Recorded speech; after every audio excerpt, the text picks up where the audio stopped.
আসসালামু আলাইকুম ফাইমান নিশা ফাতিমা নিশা। আচ্ছা সবাই আমাকে একটু জানো আমার কথা শোনা যাচ্ছে কিনা আর আমার বোর্ডটা ক্লিয়ার দেখা যাচ্ছে কিনা আর কে কোন জেলা থেকে কে কোন কলেজ থেকে আসছে একটু কমেন্ট সেকশনে জানো।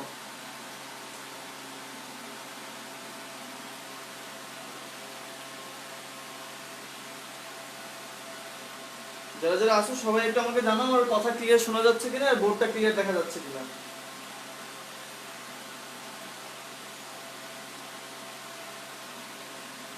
ওয়ালাইকুম আসসালাম রাহিম ওস্তাদি ফাতেমা নিশা ব্রাহ্মণবাড়িয়া থেকে।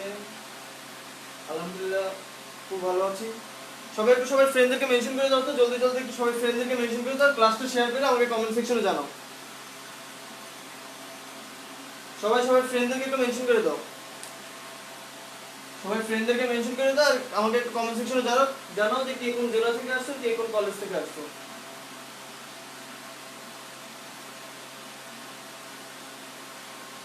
যারা যারা আসো সবাই একটু ফ্রেন্ডদেরকে মেনশন করে দাও আর আমাকে একটু কমেন্ট সেকশনে জানাও আমার বোর্ডটা ক্লিয়ার দেখা যাচ্ছে নাকি আর কথাটা ক্লিয়ার শোনা যাচ্ছে নাকি। জাকিয়া সুলতানা ওয়ালাইকুম আসসালাম।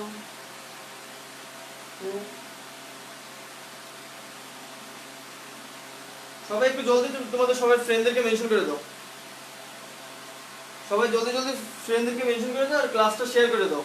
আর কে কোন জেলা থেকে আসছো, কে কোন কলেজ থেকে আসছো আমাকে একটু জানাও।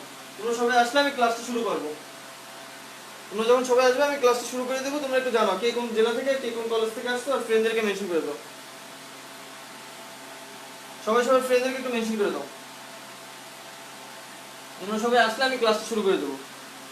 সবাই সবাই ফ্রেন্ডদেরকে মেনশন করে ক্লাসটা শেয়ার করে দাও, ক্লাসটা শেয়ার করে কমেন্ট সেকশনে যাও। সাভার থেকে রাহি, তারপরে মেঘলা,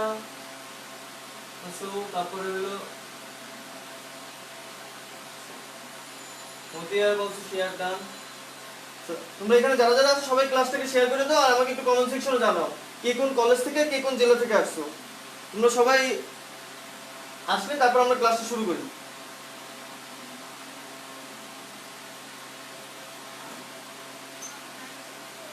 মেঘলা আসো কক্সবাজার থেকে।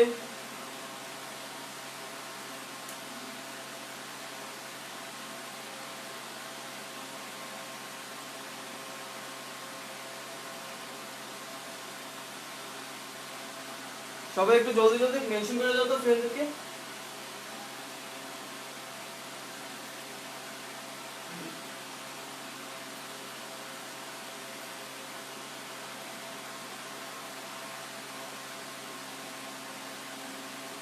ভাষান টেক থেকে আমারুল হক।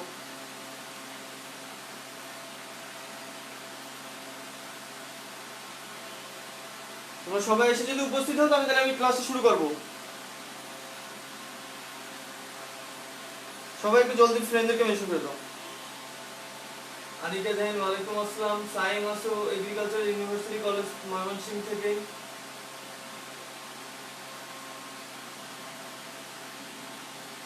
আনিকা জাহিন আসো হলিক্রস থেকে।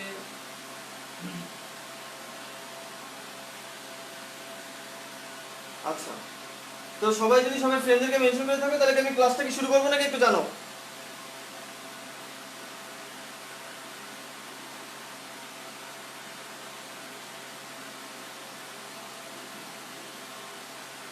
তোমরা সবাইকে আসো তাহলে কি ক্লাস শুরু করবো।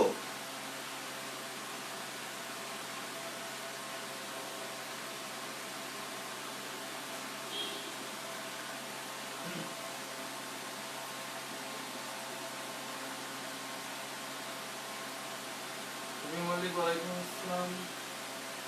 শহীদ স্মৃতি কলেজ থেকে আসতো হলো জাকিয়া সুলতানা, তারপরে সাইফুল ইসলাম ওয়ালাইকুম আসসালাম। দিনাজপুর থেকে মতিয়া। আচ্ছা রাহি বলতে শুরু করতে আবির হাসান চিটাগাং থেকে। আচ্ছা তাহলে আমি ক্লাসটা শুরু করি আর তোমরা এতক্ষণে তোমাদের ফ্রেন্ডদেরকে মেনশন করতে থাকো, ঠিক আছে। সবাই সবাই ফ্রেন্ডদেরকে মেনশন করে ক্লাসটা শেয়ার করে আমাকে কমেন্ট সেকশনে সবাই জানাবা, যারা যারা আছে সবাই কমেন্ট সেকশনে জানাবা। তো এখানে আমরা একটা সমস্যা দেখতে পাচ্ছি, এই সমস্যাটা এডমিশন রিলেটেড সমস্যা, এটা হলো আমাদের টাইপ 3 সমস্যা। আমাদের এখন আমরা এক্স অক্ষ বরাবর যে গতিটা আছে সেটা নিয়ে আলোচনা করব, মানে বরাবর যে গতি সেটা নিয়ে আমরা আলোচনা করব। তো এই টাইপ 3 এর মধ্যে আমরা যে জিনিসটা নিয়ে আলোচনা করব সেটা হলো তম সময় দূরত্ব।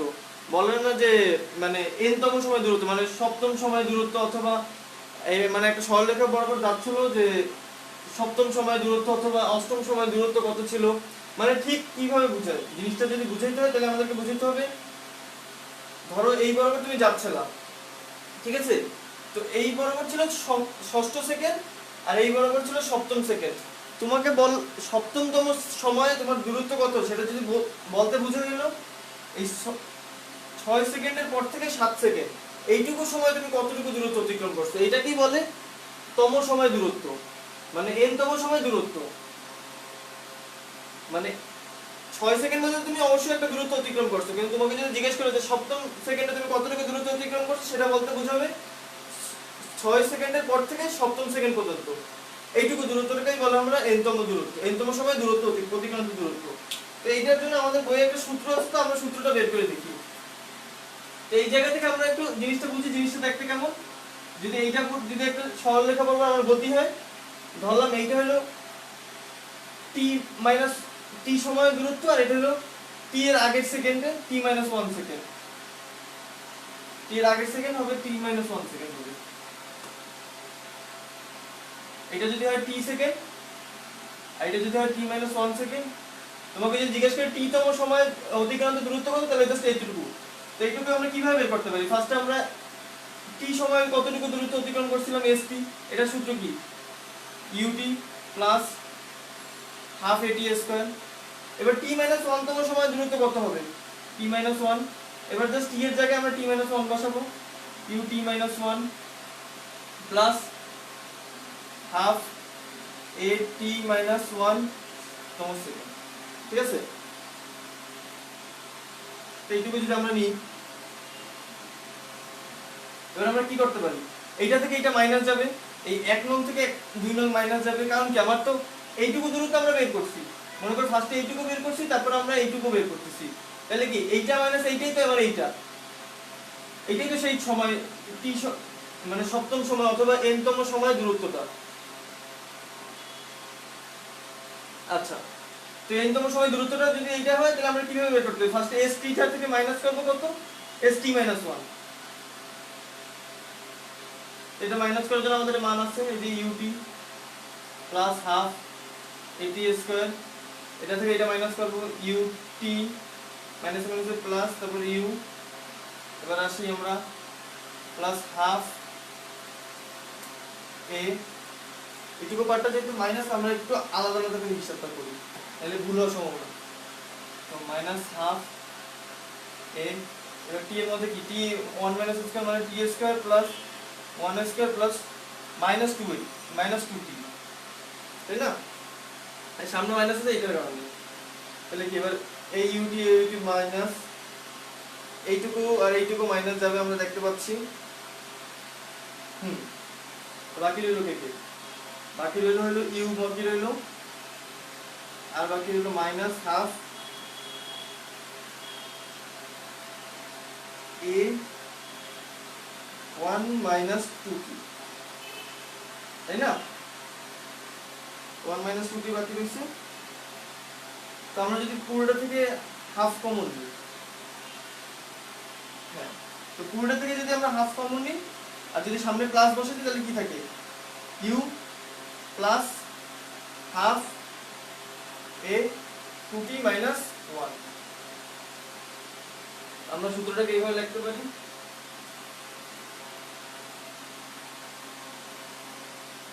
হ্যাঁ সুমাইয়া বেগম, এডমিশনের জন্য একদম বেসিক থেকে শুরু করছি, তাহলে যারা ফার্স্ট ইয়ার তাদেরও সমস্যা হবে না।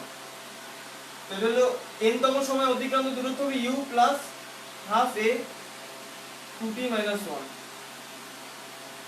এই হলো আমার n তম সময় অতিক্রান্ত দূরত্ব, এই হলো সূত্র। এইটুকু সবাই বুঝছো কিনা আমাকে একটু জানাও, আর কে কোন জেলা থেকে আসছো, কে কোন কলেজ থেকে আসছো আমাকে একটু আমার কমেন্ট সেকশনে সবাই জানাই দাও তো। আদ্রিতা চাকরি আছে, ওয়ালাইকুম আসসালাম। তারপরে সাইফুল বলছে শেয়ার ডান, আচ্ছা আজকে ক্লাস শুরু হয়েছে, সবাই সাইফুল শেয়ার ডান, তারপর আবির বলছে শেয়ার ডান। আচ্ছা সবাই একটু ফ্রেন্ডদেরকে মেনশন করো, আর এইটুকু বুঝছো কিনা আমাকে জানাও, একটু কমেন্টে অ্যাক্টিভ হও, এইটুকু বুঝছো কিনা আমাকে জানো, এই প্রমাণটা বুঝছো কিনা সেটুকু জানো। রাহিম মোস্তফা বলছো বুঝছো, সাইফুল বুঝছো, রাব্বি আসছো বগুড়া থেকে, আচ্ছা গাইবান্ধা থেকে সিফাত। আচ্ছা তো এইটুকু যখন আমরা বুঝছি তো আমরা এটা দেখতে পাচ্ছি কি এটা সেই তম সেকেন্ডই দূরত্ব, বলছে 7 সেকেন্ডের, মানে সপ্তম সেকেন্ডে আমাদের অতিক্রান্ত দূরত্ব কত। অতিক্রান্ত দূরত্ব দিয়ে আছে 91 সেন্টিমিটার, মানে 91 মিটার। জাস্ট আমাকে ত্বরণটা বের করতে বলছে, ত্বরণের মানটা বের করতে বলছে। আদিবেগ কত, ইউ এর মান আমরা এখান থেকে দেখতে পাচ্ছি, ইউ এর মান 0 যেহেতু স্থির অবস্থা থেকে যাওয়া শুরু করছে। এস এর মান কত, এস দূরত্ব কত, 91 দিয়ে আছে। আর টি কত, টি হলো 7, তার মানে এই জিনিসটা এখানে বসাই 91, ইউ এর মান 0, হাফ এন, টি এর মান হলো আমাদের 7 মাইনাস 1,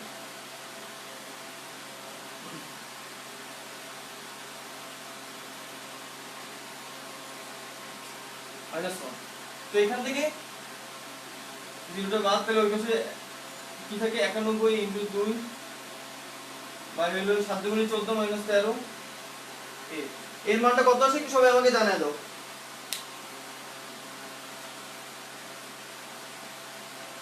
শাহরিয়ার আসো গাজীপুর থেকে, তারপরে মেঘলা বলছো বুঝছি, সাইন বুঝছো,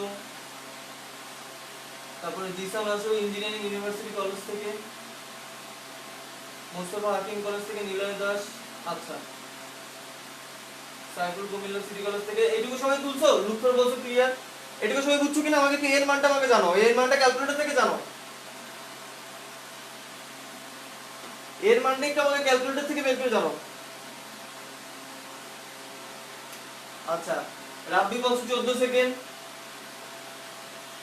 এর মান আমরা কত পেলাম, ত্বরণের মান আমরা পেলাম 14 সেকেন্ড। সাকিব শাহরিয়ার, সাকিব চৌধুরী বলছো 14 সেকেন্ড। সবাই জিনিসটা বুঝছো কিনা আমাকে জানো, এইটুক থেকে এইটুক বুঝছো কিনা আমাকে জানো। হ্যাঁ 14 metre per second square. Saiful বলতেছো ক্যান্টনমেন্ট পাবলিক স্কুল থেকে সিফাত শাহরিয়ার। সবাই জিনিসটা বুঝছো, ক্লিয়ার কিনা আমাকে বলো। তো সাইফুল বলছো ক্লিয়ার, রাহিম মোস্তফা 14 বলছো। আচ্ছা সবাই যদি ক্লিয়ার হও তাহলে আমি এটা মুছি।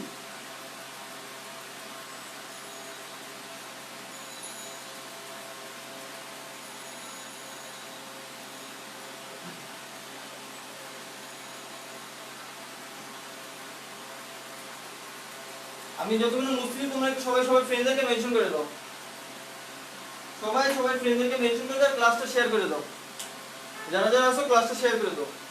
এখন আমরা যেটা নিয়ে আলোচনা করব সেটা হলো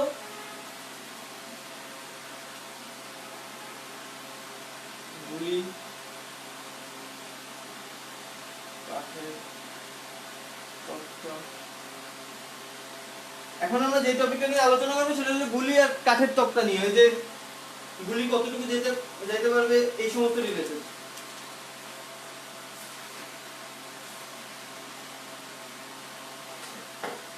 যারা যারা আছো সবাই একটু ক্লাসটা শেয়ার করো, যারা যারা আছো সবাই ক্লাসটা শেয়ার করো।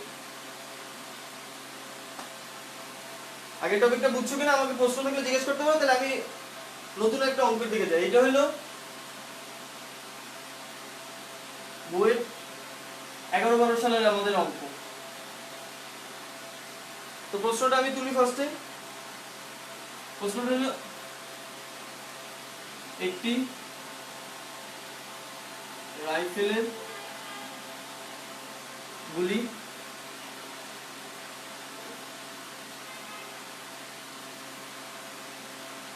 প্রতিটি 5 সেন্টিমিটার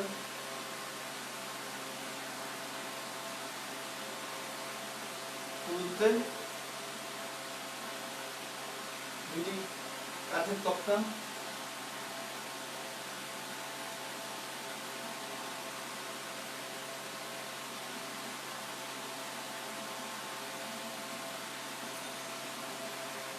ভেদ করতে পারে, অথবা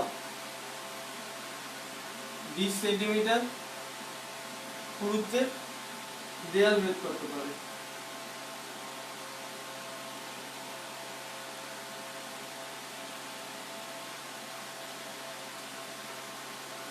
আচ্ছা সাইন বলছো শেয়ার, নিলয় দাস বলছো। আচ্ছা নিলয় মনোযোগ দিয়ে করো, তাহলে হয়তো সমস্যা থাকবে না।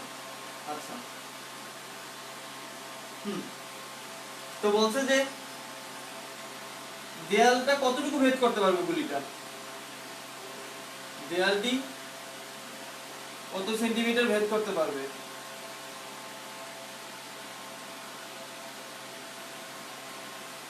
যদি সামনে একটা কাঠের তক্তা দিয়ে থাকে।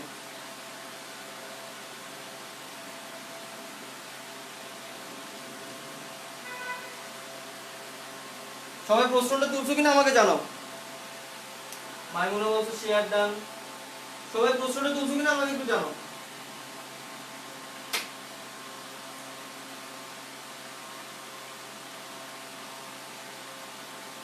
সবাই প্রশ্নটা তুলে থাকলে আমাকে জানাও।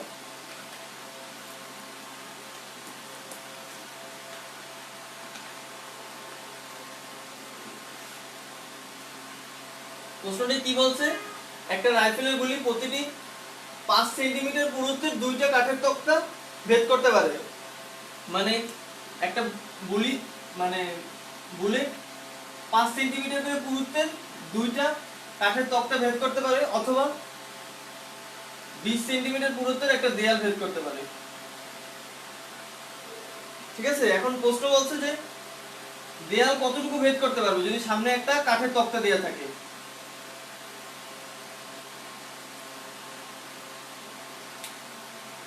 আচ্ছা হলুদ ইন বলছো লেট হয়ে গেল। হলুদ তুমি তোমার ফ্রেন্ডদেরকে মেনশন করে দাও আর ক্লাসটা শেয়ার করে দিয়ে আমাকে জানো। আচ্ছা রাব্বি বলছো বুঝছো, শ্রীদত্তর মন্ত্র বলছো বুঝছো, তাসিন। আচ্ছা তাহলে আমি ম্যাথটা কি শুরু করব? আচ্ছা তাহলে ম্যাথটা শুরু করি। ঠিক আছে,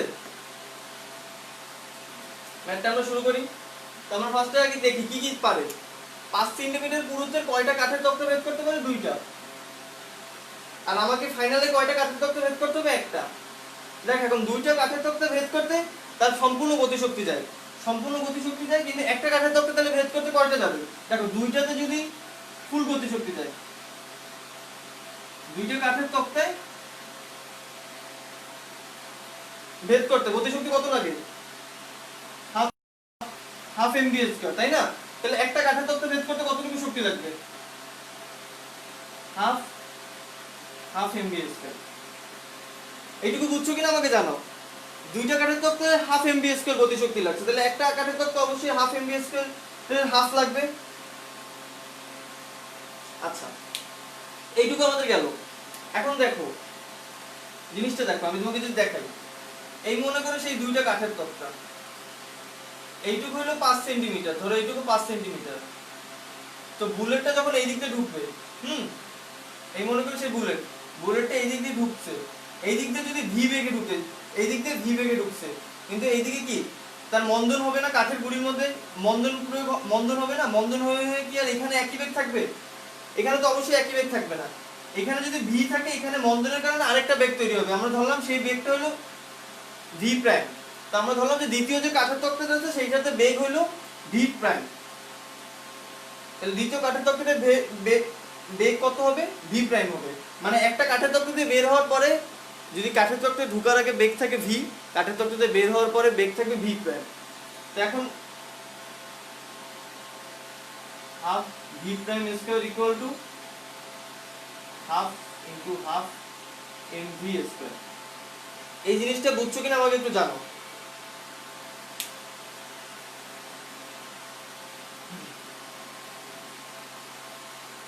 সবাই ফ্রেন্ডদেরকে মেনশন করে দিচ্ছ। আচ্ছা দেখো আমি আবার একবার দেখাচ্ছি এই জিনিসটা, দেখো এই জিনিসটা বুঝছো কিনা আমাকে একটু সেটা জানো।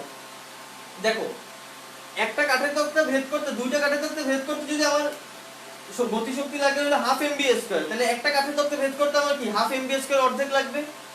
তো হাফ এমবিএ স্কয়ার অর্ধেক যদি একটা কাঠের তক্তা ভেদ করতে লাগে, আর এইখান থেকে এইখান ভেদ হইতে কতটুকু শক্তি লাগবে? Half MBA square. সেইটাই তো এইটা, সেই জিনিসটাই তো এইটা, মানে একটা তক্তা ভেদ করতে যেইটুকু এনার্জি লাগতেছে সেইটুকুই তো এইটুকু, তাই না?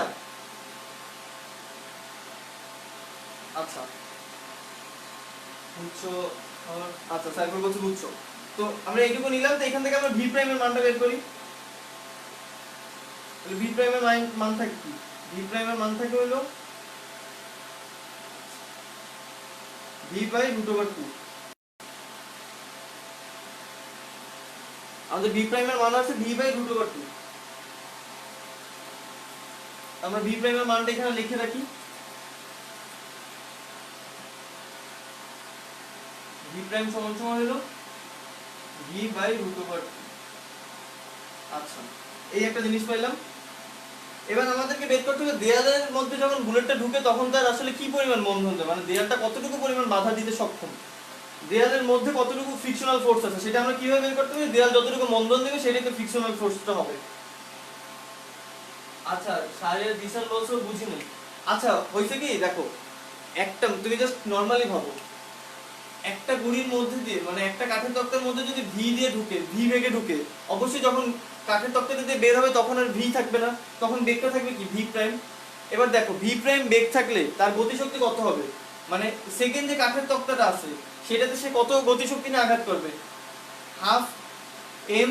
এবার কে ভি নিয়ে আঘাত করবে না, এবার আঘাত করবে ভি প্রাইম নিয়ে। কারণ কি, তার ভি ছিল হলো প্রথম তক্তা আঘাতের সময়, তাহলে কি একটা কাঠের তক্তার পিছনে যদি কাঠের তক্তা থাকে অথবা দেয়াল থাকে সেটাতে সে কত গতিশক্তি নিয়ে আঘাত করবে? Half m v prime square নিয়ে আঘাত করবে। মানে আগে করতো আঘাত হলো হাফ এম ভি স্কয়ার নিয়ে, কিন্তু যেহেতু একটা অতিক্রম করছে তাহলে কি গতিশক্তি একটু কমছে, কমে কত হয়েছে? Half v prime square. আচ্ছা, এই গেল। এবার আমরা কি দেখতে পাচ্ছি? জি স্যার, তুমি কি এবার বুঝছো কিনা আমাকে একটু বলো। জি স্যার, কি বুঝছো? বুঝে থাকলে আমাকে একটু কমেন্ট সেকশনে জানাও। আচ্ছা, এবার ভাবো এই দেয়ালের কথা ভাবো, এটা হলো দেয়াল, ঠিক আছে? এই দেয়ালটার পুরুত্ব হলো 20 সেন্টিমিটার। তো এইটাতে যদি মনে করো যে বেগ নিয়ে ঢুকবে, বলছে যে 20 সেন্টিমিটার পর্যন্ত যাইতে পারে, তার মানে কি শেষ বেগটা 0 হবে। আদি বেগ ধরলাম ভি, মনে করো আমরা বুলেটের বেগটাই ধরলাম, বুলেট যে বেগ আছে সেটাকে আমরা ভি ধরলাম। তো ভি বেগ নিয়ে ঢুকছে কিন্তু আদি বেগ 0 হবে, মানে শেষ বেগ 0 হবে। কারণ কি 20 সেন্টিমিটার অতিক্রম করার পরে শেষ বেগ 0 হচ্ছে, তো আমরা কি জানি এটা সূত্র, v square equal two u square minus 2as। এখন v কত? শেষ বেগ 0, তাহলে কত থাকে? u স্কয়ার মান কি আদি বেগের মান কত? v, তাহলে v স্কয়ার আদি বেগের মান আমরা v স্কয়ার ধরছি, আর শেষ বেগ তো 0, আর কি থাকে? 2as, তাই না? এবার s এর মান কত? 20 সেন্টিমিটার। s এর মান 20 সেন্টিমিটার। v এর মান আমরা জানি না এখনো, v এর মান আমরা জানি না, কিন্তু আমরা এর মানটা বের করব। তো কি হলো, এর মান কত আসে? v স্কয়ার বাই হলো নিচে যাই, তাহলে থাকে হলো 2 ইনটু 20, এটাই তো। আমরা এর মানটা লিখি, v square equal two 2 into 20। আচ্ছা, জিসান বলছো বুঝছি এখন। আচ্ছা, তারপর বুঝছো। তো আমরা এইটুকু পর্যন্ত আসছি, এইটুকু ক্লিয়ার হয়েছে কিনা আমাকে একটু জানাও, এইটুকু ক্লিয়ার হয়েছে কিনা আমাকে জানাও। তো এখন দুইটা ঘটনা একসাথে ঘটবে। কি ঘটনা ঘটবে? পিছনে দেয়ালও থাকবে আর সামনে কাঠের তক্তাটাও থাকবে, এই সেই কাঠের তক্তা। তা আমরা জানি কি কাঠের তক্তায় তো ভি বেগ নিয়ে ঢুকলো, বের হবে কত বেগে? ভি প্রাইম বেগ নিয়ে। গুলির বেগ তো ভি, কিন্তু বের হওয়ার সময় একটা কাঠের তক্তা অতিক্রমের পরে ভিটা বেগটা কত থাকে? ভি প্রাইম থাকে। এখন আমাকে বলছে একটা কাঠের তক্তা ভেদের পরে আর কতটুকু দেয়াল অতিক্রম করতে হবে, তাহলে আমার বের করতে হবে দেয়াল কতটুকু যাইতে পারে। দেয়ালের মন্দনটা আমি জানি, আদি বেগটা আমি জানি। আদি বেগ কত? দেয়ালে কত বেগ নিয়ে শুরু করবে? ভি প্রাইম নিয়ে শুরু করবে হলো দেয়ালে আদি বেগটা। তারপর দেয়ালের মন্দন কত, এর মান আমি জানি। তাহলে আমার বের করতে হবে কি এস এর মান। তাহলে আমরা কি সূত্র দেখতে পাচ্ছি? V square equal to u square minus 2as, এই সূত্রটা আমরা জানি। এখন এখানে শেষ বেগ কত হবে? যেহেতু আমি কতটুকু সর্বোচ্চ যেতে পারি, শেষ বেগ অবশ্যই 0, তাহলে শেষ বেগ 0। আর ভি স্কয়ার কত, মানে গুলিটা আদি বেগ কত ছিল? আদি বেগের মান ছিল ভি প্রাইম, তাহলে V prime square equal two 2as আসলো। আমাকে বের করতে হবে s এর মান, তাহলে s equal to v prime square by 2a।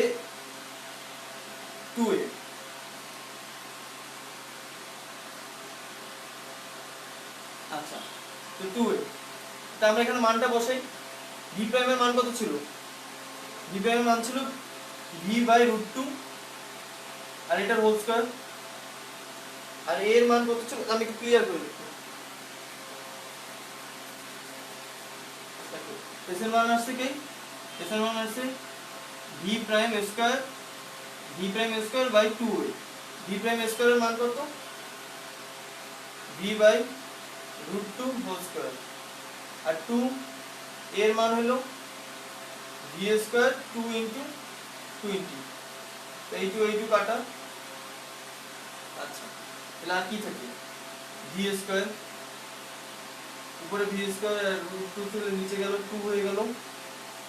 এই ভি স্কয়ার থেকে এই ভি স্কয়ার কাটা, আর থাকে হলো উপরে যাবে 20। আচ্ছা, সবাই অ্যানসারটা কত আসছে আমাকে একটু জানাও তো। অ্যানসারটা কত আসছে আমাকে একটু জানাও। ক্লাস ইনবক্স ক্লিয়ার হয়ে অ্যানসার কত আসছে একটু আমাকে জানাও। অ্যানসার 10 আসছে। কার আছে ফার্স্টে? রাব্বির ফার্স্টে অ্যানসার দিচ্ছে আজকে। অ্যানসার হবে 10 সেন্টিমিটার। সিদ্ধাতুল মুনতাহা বলছে 10, তারপরে জাকিয়া সুলতানা 10, জান্নাতুল ফেরদৌস মিম বলতেছে 10।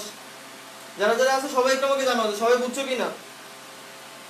যারা আছে সবাই অ্যানসারটা কমেন্টে করো। সবাই অঙ্কটা বুঝছো কিনা আমাকে জানাও।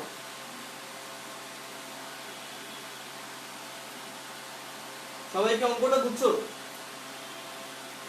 মেঘলা বলছো 10, তারপর তাহসিন বলতেছো 10, মতিয়ার 10, জিসান 10, শারিয়ার তাহমিদ জিসান বলছো 10। আচ্ছা, সবাই অঙ্কটা বুঝছো কিনা আমাকে জানাও সেটা। রাব্বি বলছো বুঝছো। আচ্ছা, সিদ্ধাতুল মুনতাহা বলছো বুঝছো। আচ্ছা, আমরা এই টাইপের একটা অঙ্ক করব, তারপর আমরা একটু বাইরের একটা টপিক নিয়ে আলোচনা করব। এই টাইপের একটা অঙ্ক করবে, এবার অঙ্কটা তোমরা করবা। আচ্ছা, তো প্রশ্নটা আমি তুলি, সবাই আমার সাথে সাথে প্রশ্নটা তুলো। সমস্যা না, আসিক ক্লাসটা দিয়ে থাকবে। নিলয় দাস বলছে 10, হ্যাঁ নিলয় দাস হইছে। আচ্ছা, তো আমরা আরেকটা অঙ্ক তুলি এই টাইপের, সবাই একটু তুলে শুরু করো আমার সাথে। বলছে একটি গুলি প্রতি সেকেন্ডে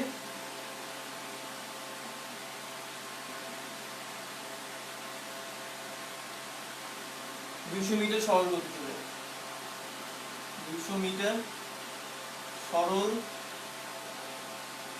গতিতে। কেউ যদি আমার লেখা না বুঝতে পারো আমাকে জানাও, লেখা খারাপ তো।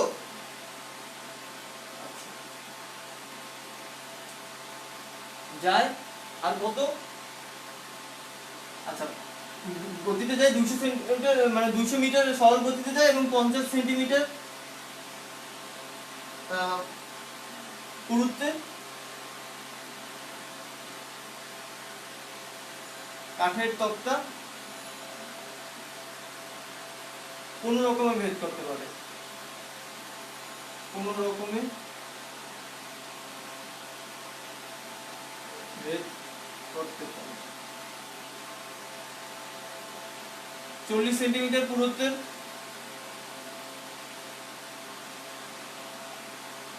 কাঠের তক্তা ভেদে এর বেগ কত থাকবে? কাঠের তক্তা এর বেগ কত থাকবে?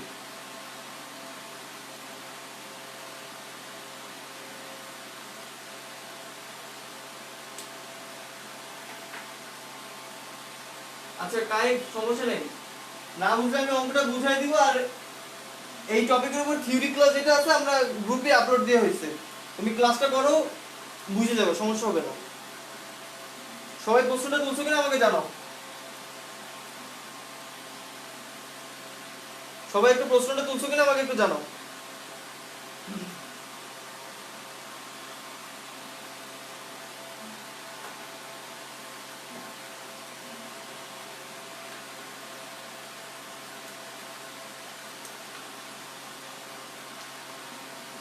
আচ্ছা, লেখা বুঝতে চান আমি বলতেছি।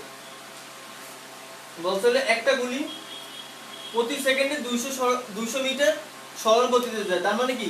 তার আদিবেগ কত? আদিবেগ হলো 200 মিটার পার সেকেন্ড। ঠিক আছে, সরল গতিতে যায়। বলছে সে কতটুকু পুরুত্বের কাঠের তক্তা ভেদ করতে পারে? তার মানে 50 সেন্টিমিটার কাঠের তক্তা ভেদ করার পর তার বেগ হয়ে যায় শূন্য হয়ে যায়, তার শেষ বেগ শূন্য হয়ে যায়, মানে সর্বোচ্চ সে 50 সেন্টিমিটার কাঠের তক্তা ভেদ করতে পারে। এখন বলছে 40 সেন্টিমিটার কাঠের তক্তা ভেদ করার শেষে তার বেগ কত হবে। 50 সেন্টিমিটার কাঠের তক্তা ভেদ করার শেষে তার ভিটা হয় শূন্য, কিন্তু তাহলে 40 সেন্টিমিটার কাঠের তক্তা ভেদ করার শেষে ভিটা শূন্য হবে না, কত হবে সেটাই জিজ্ঞেস করছে। সবাইকে এবার বুঝছো? আচ্ছা কোয়েশ্চেন বলছো, মাহমুদ বলছো, আশিক বলছো, দান, রাহি বলছো, জি ভাই। আচ্ছা তোমরা সবাই অঙ্কটা কি পারবা? জি স্যার বলছো তুলসিও। আচ্ছা তোমরা সবাই অঙ্কটা করো, আমিও অঙ্কটা করার চেষ্টা করি। আচ্ছা শুরু করি। তো বলছে 50 সেন্টিমিটার যাওয়ার শেষে বেগ কত হয়? শূন্য হয়ে যায়। তাহলে আমরা এটা দিয়ে শুরু করি। 50 সেন্টিমিটার এখন তো এখানে তো মিটারে আছে, তো আমাদেরকে এস কত? এস হলো 50 সেন্টিমিটার, এটাকে মিটারে নিলে কত আসবে? 0.5 মিটার। আচ্ছা হ্যাঁ। তো আর শেষ বেগ কত হবে? 50 সেন্টিমিটার ভেদে শূন্য হবে। তাহলে আমাদের ত্বরণটা বের করতে হবে, কাঠের পুরুত্বের মধ্যে কতটুকু ফ্রিকশনাল ফোর্স আছে সেটা কিভাবে বের করতে হবে? যতটুকু মন্দন দিবে সে, এটা বের করার উপায় কি? V square equal to u square minus 2as, যেহেতু মন্দন তাই মাইনাস হবে। আদি শেষ বেগ কত? কাঠের তক্তা 50 সেন্টিমিটার শেষ করতে পারে, সর্বোচ্চ 50 সেন্টিমিটারই সে ভেদ করতে পারে, তাহলে শেষ করার পর কত হবে? বেগ শূন্য হবে, শূন্য স্কয়ার তো শূন্যই। আদি বেগ কত ছিল? 200 মিটার পার সেকেন্ড। আর এবার হলো আমি ত্বরণটা জানি না, কিন্তু কতটুকু ভেদ করতে পারি? 0.5। 0.5 আর 2 কাটাকাটি চলে যাবে। আচ্ছা তাহলে থাকে কি? a equal to 200 square. আচ্ছা হ্যাঁ, সিএম কে মিটারে কনভার্ট করতে হবে, সেন্টিমিটারকে মিটারে নিতে হবে, কারণ দেখো এখানে একক আছে মিটার আর এখানে একক আছে সেন্টিমিটার, সবগুলোকে একটা এককে তোমাকে কনভার্ট করতে হবে। হয় তুমি মিটারকে সেন্টিমিটার এককে নিয়ে করো, না হয় তুমি সেন্টিমিটারকে মিটার এককে নিয়ে করো, কিন্তু কোনোটার মাঝামাঝি রাখা যাবে না। সবাই এটুকু বুঝছো?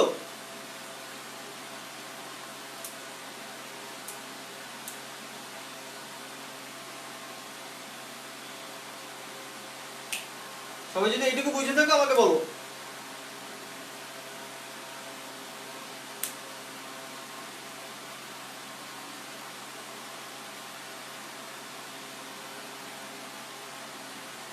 সবাই এইটুকু বুঝে থাকলে আমরা একটু এই পাশটা অঙ্কটা শুরু করি।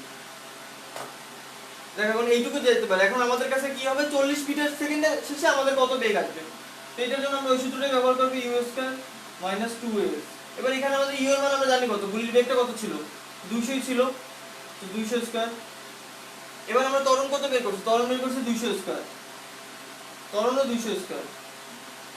আচ্ছা আর সরণ কত? সরণ হলো 40 সেন্টিমিটার। 40 সেন্টিমিটারকে আমরা কি লিখতে পারি? 0.4 মিটার। আচ্ছা জান্নাতুল ফেরদৌস, নিম বলছো, বুঝছি, রাবি বুঝছি, আশিক বুঝছি, বুঝছো, সিদ্ধাতুল মুন্তাহা বুঝছো, তারপর মাইমুনা বুঝছো, মতিয়ার বলছো বুঝছো। আচ্ছা ক্লিয়ার আশিক? তো আমাকে সবাই একটু অ্যানসারটা জানো, কত আসে? ভি এর মানটা কত আসে? অবশ্যই এটা রুট আসবে। ভি এর মানটা কত আসে সবাই একটু আমাকে জানো।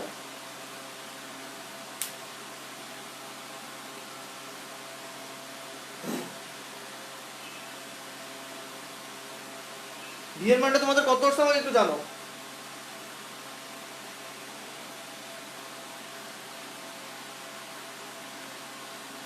সবাই একটু ভি এর মানটা জানো কত আসছে।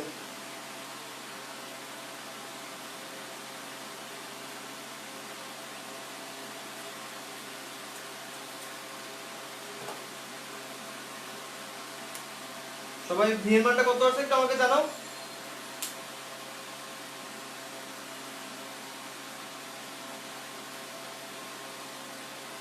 হ্যাঁ এই তো সিদ্ধাতুল মুন্তাহা বলছে 88.442। হ্যাঁ তো অ্যানসার হবে আমাদের 89.442। 89.442। 89 জাকিয়া সুলতান বলছে, রাবি একটু ক্যালকুলেশনটা ঠিক করো। শেখ রেদওয়ান বলছে হলো 89.44। জান্নাতুল ফেরদৌস, নূর হিমুল বলছে। আচ্ছা আশিকের অ্যানসার হইছে কাইফ, তুমি 0 বলতেছো। আচ্ছা রাহিম মুস্তারি বলতেছো 18। হ্যাঁ যাদের যাদের এই অ্যানসারটা হইছে তাদের তাদের হইছে।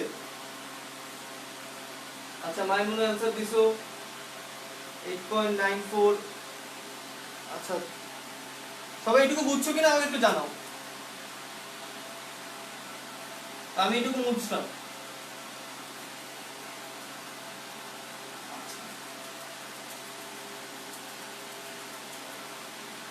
তোমরা একটু আবার তোমাদের ফ্রেন্ডদেরকে মেনশন করে দাও, এই ক্লাসটাতে তোমরা আবার সবাই তোমাদের ফ্রেন্ডদেরকে একটু মেনশন করে দাও।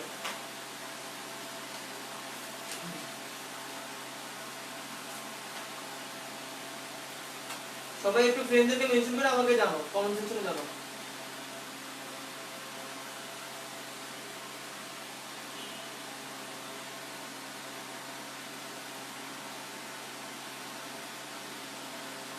সবাই জলদি জলদি ফ্রেন্ডদেরকে মেনশন করে দাও তো একটু।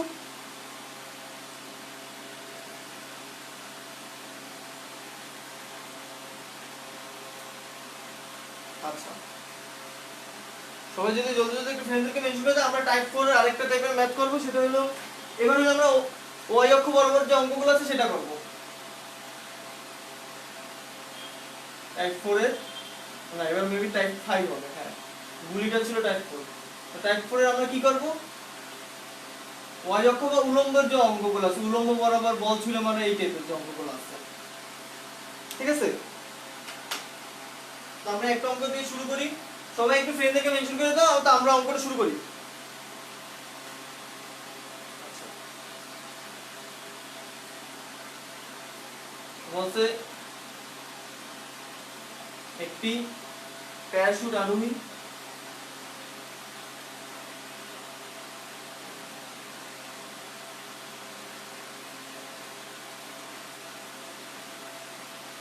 মুক্ত হয়ে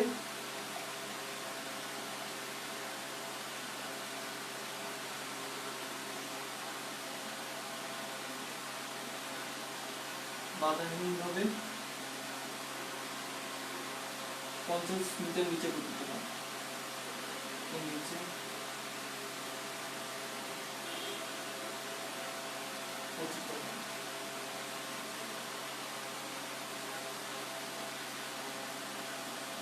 সবাই একটু আমার সাথে প্রশ্নটা তোলা শুরু করো। প্যারাশুটটি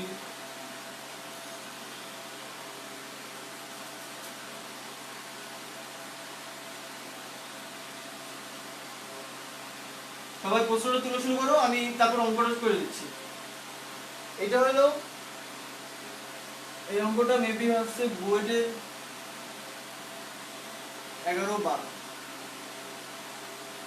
11-12 সালের প্রশ্ন এটা।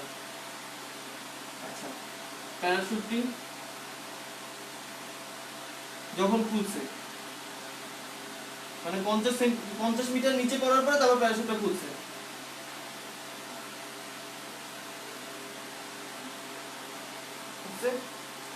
তখন গতি হচ্ছে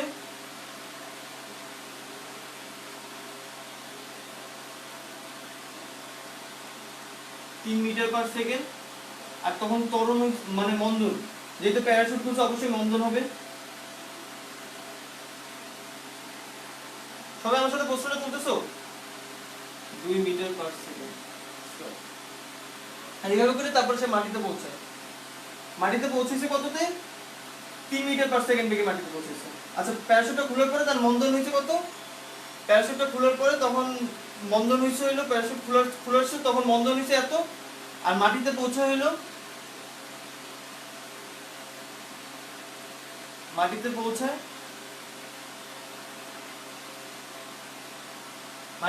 হলো 3 মিটার পার সেকেন্ড।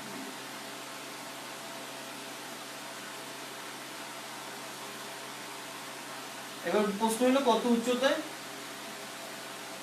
সে মুক্ত হয়, কত উচ্চতা থেকে সে লাফ মারে।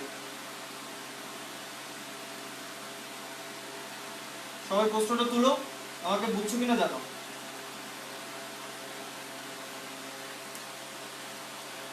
প্রশ্নটা কি সবাই তুলছো একটু জানাও।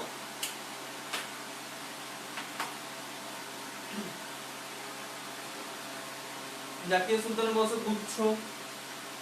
তুলছো, যারা যারা প্রশ্নটা তুলছো একটু জানাও। লেখা পড়া যাচ্ছে নাকি আমাকে একটু জানাও। না পড়তে পারলে আমি তোমাদেরকে করে দিচ্ছি। সেটা হলো যে একটা প্যারাশুট আরোহী মানে মুক্ত হয়, মানে মনে করো সে প্লেন থেকে লাফ দিছে, লাফ দেওয়ার সাথে সাথে প্যারাশুটটা খুলে নেয়। লাফ দেওয়ার পর 50 মিটার সে ফ্রি ভাবে পড়ছে, ফ্রি ফলিং হয়েছে। এরপরে কি হলো, সে প্যারাশুটটা খুলছে। যখন প্যারাশুটটা খুলছে তখন তার মন্দন শুরু হয়েছে কত হতে? তার মন্দন ছিল কত? আমি যদি এটা দাগাই 50 মিটার ফ্রি ভাবে পড়ছে, মন্দন ছিল কত 2 মিটার পার সেকেন্ড, আর যখন সে মাটিতে আসছে তখন তার বেগ ছিল কত, মানে শেষ বেগটা কত হয়েছে 3 মিটার পার সেকেন্ড। আচ্ছা সিদ্ধার্থ মুগ্ধা বলছো বুঝছি, আচ্ছা রাব্বি বুঝছো, আশিক বলছো এসএস, আচ্ছা আচ্ছা। তো প্যারাশুট দিয়ে 50 মিটার গেছে, 50 মিটার সে মুক্ত হয়ে পড়ছে। তো আমরা প্রথমে 50 মিটারের কি হয়েছে ঘটনা সেটা নিয়ে আমরা আলোচনা করি, 50 মিটারের কিছু নিয়ে আলোচনা করি। তো 50 মিটার সে যখন পড়ছে, তার মুক্ত হয়ে পড়ছে যেহেতু, তাহলে তার আদিবেগ কত ছিল, আদিবেগ ছিল 0। আমাকে বের করতে হবে শেষ বেগটা, কারণ প্যারাশুট খোলার সময় তার বেগ কত ছিল সেটাই তো তার আদিবেগ হবে তখন। তো তখন আমরা ভিটা বের করতে হবে, ভিটা আমরা জানি না। আমরা আর কি জানি, এসটা জানি, এস কত 50 মিটার। এই দুইটা থেকে আমাদেরকে কি বের করতে হবে, ভি এর কি বলে, এই দুইটা থেকে আমাদেরকে বের করতে হবে ভি এর মানটা। এটা বের করার জন্য, আর জি তো আমরা জানি, জি সমান সমান কত, জি সমান সমান আমরা 10 ধরলাম, মুক্তভাবে যেহেতু পড়ছে তো 10 আমরা ধরলাম। আচ্ছা রাই বলছে ডান, কায়েব বলছে কোশ্চেনটা 2-3 বার শুনতে পারবো, লেখাটা অনেক বোঝা যাচ্ছে না। আচ্ছা মানে কিছুই না, জাস্ট প্যারাশুট থেকে লাফ মারছে, 50 মিটার সে ফ্রি ভাবে পড়ছে, তারপর প্যারাশুট খোলার পরে তার মন্দন হয়েছে, মন্দন ছিল 2 মিটার পার সেকেন্ড বেগে, আর সে যখন মাটিতে যখন সে পড়ে তখন তার বেগ ছিল 3 মিটার পার সেকেন্ড বেগে। তো আমরা ফার্স্টে 50 মিটার কি কি ঘটনা হচ্ছে সেটা নিয়ে আলোচনা করি। 50 মিটার সে মুক্ত হয়ে পড়ছে, তাই বেগ হলো 0, আদি বেগটা আমরা বের করতে হবে, যেহেতু আমাদের প্যারাশুটের হিসাবটা করতে হবে। সে কত মিটার গেছে, দূরত্ব গেছিল 50 মিটার, আর তার তখন ত্বরণ ছিল কত, অবশ্যই জি ছিল, জি আমরা ধরলাম 10।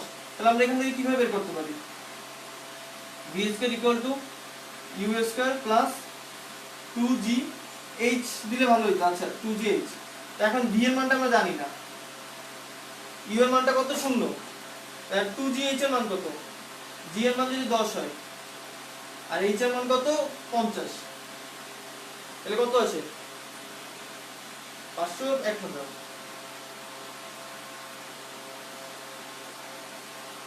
আচ্ছা 1000 আসছে, 1000 কে আমরা যদি রুট করি তাহলে আসে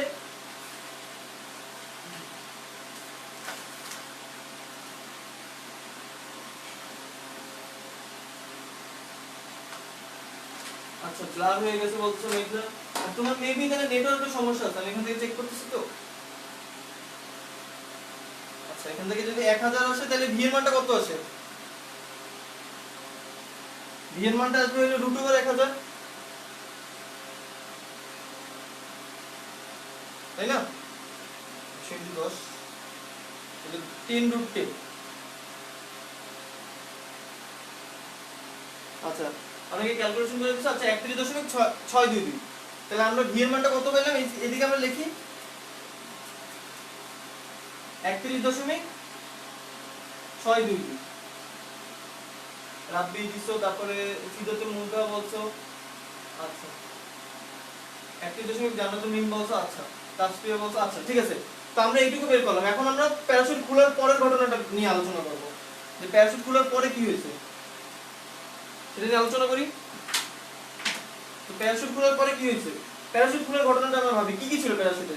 এখন প্যারাশুটের আদি বেগটা কত হবে, আদি বেগটা হবে এইটাই, ওটা শেষ বেগ।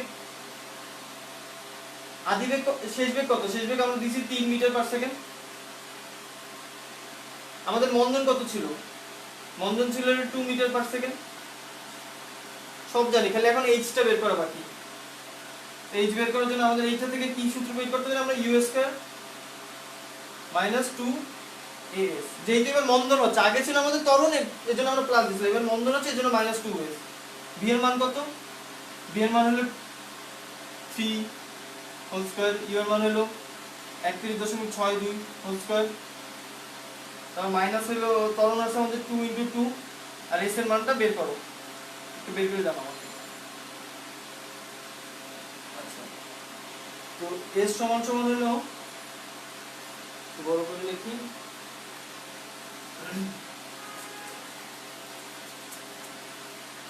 এস সমান সমান হলো 31.62 স্কয়ার মাইনাস 3 স্কয়ার বাই হলো 2 × 2 4। আচ্ছা কত আসে একটু আমাকে জানাও,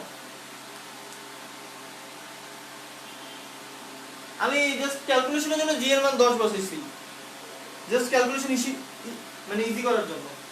আমাকে এস এর মানটা বের করে জানাও, এস কত আসছে, এস এর মানটা কত আসছে একটু আমাকে জানাও। আচ্ছা মেঘলা বলছো ক্লিয়ার। জিসান আমি জাস্ট এমনি তোমাদের ক্যালকুলেশন ইজি করার জন্য জি এর মান 10 লিখছি।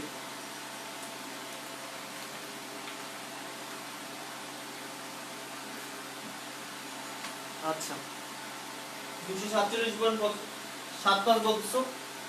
আচ্ছা 247.75 ভীম বলছো, তারপরে বলছো হলো রাব্বি বলছো, তারপরে সিদ্ধার্থ মুন্তাহা বলছো। আচ্ছা জান্নাত বলছো, মিম বলছো।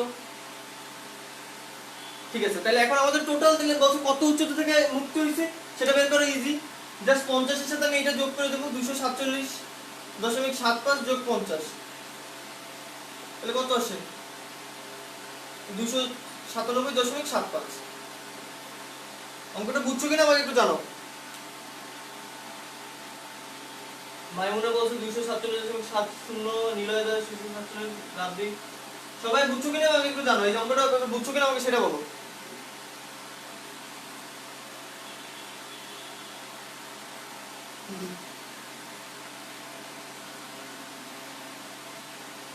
মতিয়া বলছো 247.7, মেঘলা বলছো 247, নিলয় বলছো বুঝছো। আচ্ছা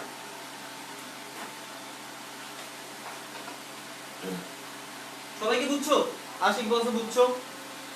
আচ্ছা সিদ্ধার্থ মুন্তাহা বলছো। সবাই যদি বুঝে থাকে তাহলে আমি অঙ্কটা মুছছি, বুঝছি আমরা এই টাইপের আরেকটা অঙ্ক করি।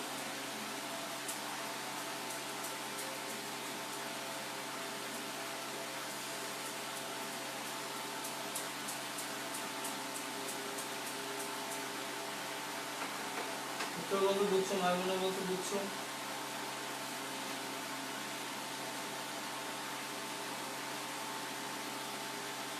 যদি বুঝে থাকো তাহলে আমি আরেকটা অঙ্ক দিই। প্রশ্ন হলো একটি বস্তু,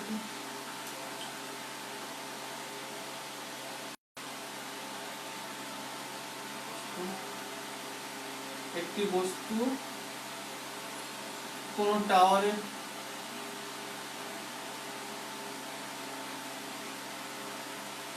সবাই একটা আমার সাথে প্রশ্নটা তুলো।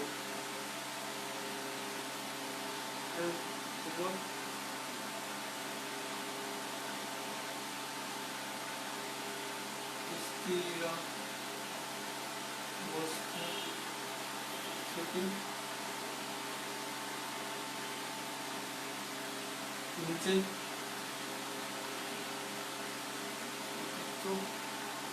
হওয়ার সময়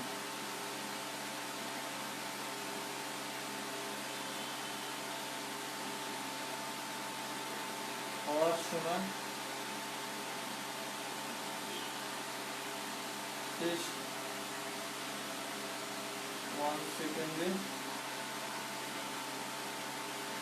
উচ্চতার অর্ধেক অতিক্রম করে।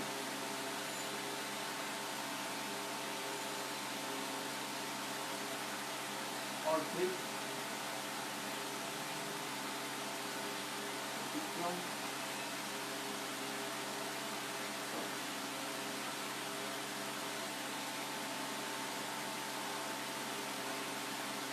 পতনের সময় উচ্চতা।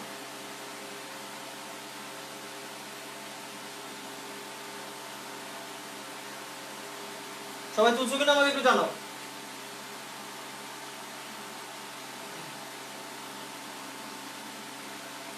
সবাই কি প্রশ্নটা তুলছো? মিশন বলছো বুঝছো, সাইন বুঝছো, মতিয়ার বুঝছো, ক্লিয়ার বুঝছো। আচ্ছা মেঘলা জি ভাই। আচ্ছা সবাই যদি প্রশ্নটা তুলে থাকো তাহলে আমরা অঙ্কটার দিকে যাই। এখন দেখো অঙ্কটা আমাদের কোন টাইপটার মধ্যে পড়ে। আমাদের কিন্তু অঙ্কটা আমরা একটা টাইপ দেখছিলাম যে তম সময় থেকে কতটুকু দূরত্ব তিন করে, দেখো ওইটা কিন্তু ওইটার মধ্যে পড়ে। বলছে কি শেষ 1 সেকেন্ডে, মানে একদম ঠিক শেষ 1 সেকেন্ডে মোট উচ্চতার অর্ধেক অতিক্রম করে। তো আমরা একটা সূত্র দেখছিলাম না, এই যে s = u plus half a 2t - 1, এটা কিসের সূত্র ছিল? তম সেকেন্ডে অতিক্রান্ত দূরত্ব। তো এইটা কিন্তু সেই ক্ষেত্রেই পড়তেছে। এখন বলছে কি মোট উচ্চতার অর্ধেক, আমরা মোট উচ্চতা যদি h ধরি, তো শেষ 1 সেকেন্ড বলতে তাহলে t টা হলো 1 হইছে, অর্ধেক অতিক্রম করে মোট উচ্চতা শেষ 1তম সেকেন্ডে। তাহলে আপনি এখানে জাস্ট মানগুলো বসি, উচ্চতা ধরো h ধরলে, তাহলে শেষ 1 সেকেন্ডে কি, তাহলে উচ্চতার অর্ধেক যায়, তাহলে h/2। আদিবেগ কত ছিল দেখো তো, স্থির অবস্থা বলছে, তাহলে আদিবেগ 0, তাহলে আদিবেগ 0। এখন জি এর মানটা কত আছে এখানে তো আর কেউ ফোর্স নাই, যেহেতু উপর থেকে নিচে উলম্ব বরাবর তো একমাত্র জি কাজ করতেছে, তাহলে আমরা এখানে 9.8 বসেন। আর 2t - 1, টি এর মান কত 1, তাহলে জাস্ট 1, তাহলে কত আসে h/2 4.9,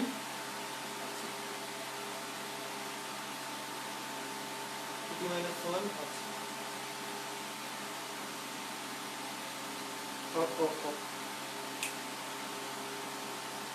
আচ্ছা আচ্ছা দেখো একটা জিনিস দেখো, এখানে আমাদের একটা জিনিস ধরতে ভুলে গেছি, টি এর মানটা আসলে এখানে 1 হবে না, বলছে শেষ 1তম সেকেন্ডে, মানে 1 সেকেন্ডে না সেটা না, মানে শেষের যে 1 সেকেন্ড সেটা বলছে। তো আমরা এখানে এখনো টি এর মানটা জানি না, জাস্ট এইচ এর মানটা জানি কি h/2, তাহলে ইউ এর মানটা 0, আর জি এর মান হলো 9.8, আর 2t - 1, কারণ আমরা শেষতম সেকেন্ডটা কত সেটা কিন্তু আমরা জানি না। আমি এখানে একটা বসাচ্ছি, আসলে জিনিসটা ভুল হয়ে গেছে, সেটা হলো যে শেষ 1 সেকেন্ডে, মানে সপ্তম সেকেন্ড অষ্টম সেকেন্ড এটা বলে না। যদি মনে করি গাড়িটা 50 সেকেন্ড ধরে যায়, তাহলে 50 সেকেন্ডের লাস্ট সেকেন্ড কোনটা, অবশ্যই 50তম সেকেন্ডটা। তো আমাদেরকে শেষ 1তম সেকেন্ড বলছে, সেটা আমাদেরকে এখন সেকেন্ডটা আসলে বের করে নিতে হবে। সবাই কি বুঝছো? আপনি কি বুঝছো বলছো? তবে একটু বুঝছো কিনা আমাকে জানো।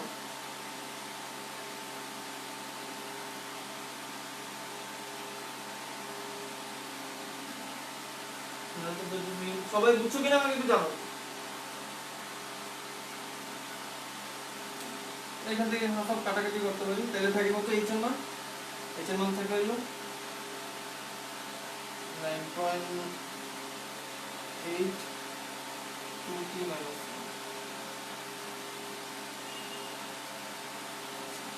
এটা আমরা একটা ইকুয়েশন পাইলাম।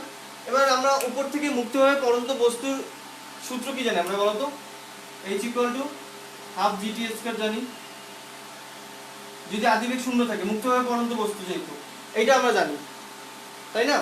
আর শেষ 1তম সেকেন্ডে তাহলে টি আর এটি একই জিনিস, ধরো 50 সেকেন্ড ধরে পড়লো, আর 50 সেকেন্ডে কতটুকু দূরত্ব অতিক্রম করছে, তাহলে সময়টা কি টি একই রয়েছে। আচ্ছা মতের মধ্যে ক্লিয়ার, কারেক্ট বলছো। আচ্ছা ঠিক আছে, কারেক্ট, আমি আরেকবার জিনিসটা দেখাচ্ছি, সমস্যা না, আমি আরেকবার জিনিসটা দেখাচ্ছি। ঘটনাটা হলো এরকম যে তোমাকে মনে করো আমরা ধরে নিলাম, মানে অঙ্কের সুবিধার্থে আমরা ধরে নিলাম যে বস্তুটা 9 সেকেন্ড ধরে পড়ছে, ঠিক আছে? এখন 9 সেকেন্ড ধরে পড়লে কতটুকু দূরত্ব অতিক্রম, মানে উচ্চতা অতিক্রম করবে, সেটার জন্য আমাদের সূত্র কি আছে, h = ½ gt²। যখন ইউ মানে মুক্ত হয়ে পড়ছে, কোনো আমি এইভাবে ফেলাইনি, আদিবেগ দিয়ে ফেলাইনি, তখন কি ½ gt², এই একটা সূত্র। আর আমরা জানি কি যে এত সময়, মানে যদি বলে যে কততম সময় বা সপ্তম সময়ে কতটুকু দূরত্ব অতিক্রম করছে, ষষ্ঠ সময় কতটুকু দূরত্ব অতিক্রম করছে, তম সেকেন্ডে দূরত্ব অতিক্রমের জন্য আমরা এই একটা সূত্র বের করছিলাম। এই আজকে যখন ক্লাসটা শুরু করছি তখন আমরা এই একটা সূত্র বের করছিলাম যে তম সেকেন্ডে কতটুকু হয়, তাই না? তো এততম সেকেন্ডে এতটুকু দূরত্ব অতিক্রম করছে। এখন বলছে যে শেষ 1 সেকেন্ডে কতটুকু দূরত্ব অতিক্রম করছে, তো শেষ 1 সেকেন্ডে যতটুকু দূরত্ব অতিক্রম করছে, তার মানে কি অতটুকু সময় ধরেই তো বস্তুটা পড়ছে। মানে আমাকে যদি বলে শেষ সময়, একদম শেষ 1 সেকেন্ডে কতটুকু দূরত্ব অতিক্রম করছে, তখন তুমি শেষ 1 সেকেন্ড বলতে কোনটাকে বুঝো? যদি আমি বলি যে 9 সেকেন্ড ধরে বস্তুটা পড়ছে, তাহলে শেষতম সেকেন্ডটা 9 সেকেন্ডই পড়বে। তো এখানে আমরা শেষতম সেকেন্ডটা জানি না, এখন বের করবো, এই দুটো সমাধান করে আমরা বের করবো। এই 1 আর 2 যেহেতু সমান দেখতে পাচ্ছি, তাহলে কি লিখতে হবে, 9.8 2t - 1 = ½ gt²। তো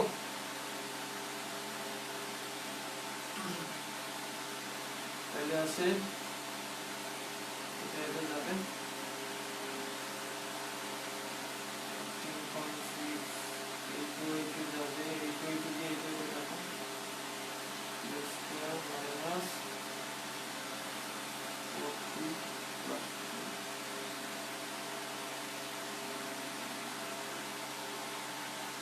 আশিক বছর বুঝছো?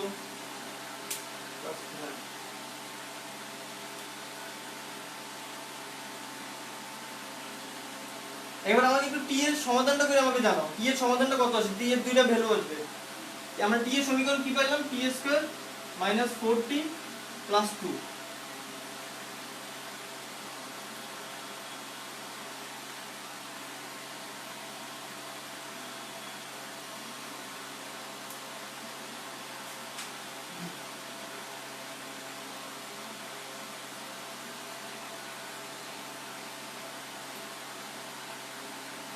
সবাই এই জিনিসটা বুঝছো কিনা আমাকে জানো।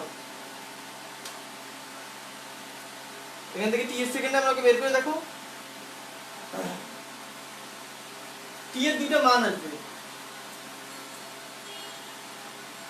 দুইটা মানের মধ্যে একটা মান আসবে 1 সেকেন্ডের ছোট, ওই মানটা আমরা নিব না। 1 সেকেন্ডের ছোট যে মানটা আসবে সেটা আমরা নিব না, কারণ আমাদেরকে শেষ 1 সেকেন্ড বের করতে বলছে। অবশ্যই তাহলে টি এর মান অবশ্যই সেকেন্ডের থেকে বড়, 1 সেকেন্ডের থেকে বড়, এটা অবশ্যই 1 সেকেন্ডের থেকে বেশি সময় ধরে পড়ছে। আরেকটা মান আসবে টি এর মান, সেটা আসবে হলো মেবি 3.414 সেকেন্ড, 41। টি এর মান যখন 414 সেকেন্ড আসবে সেটা আমরা এখানে বসাই, h equal to half 9.8 2 into 3.414 minus 1। এবার আমাকে h এর মানটা বুঝাও কত আসছে। হাসান মাহমুদ বলেন ওয়েলকাম। আমাকে একটু বলো যে h এর মানটা তোমাদের কত আসছে।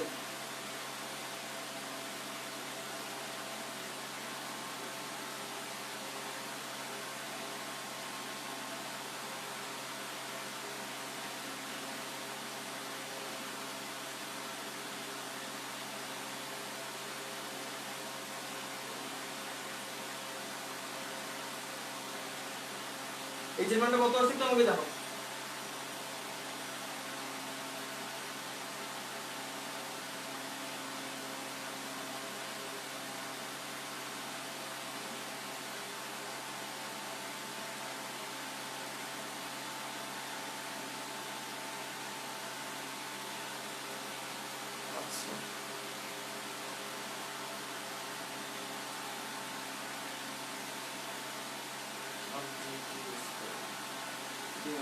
সবার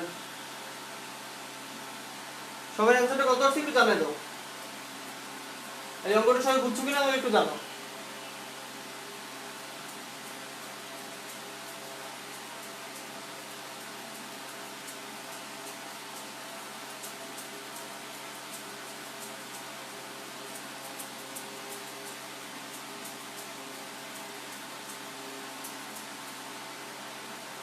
হ্যাঁ 57.11 রাব্বি বলছো, রাব্বিটা হয়েছে 57.1 কি হবে।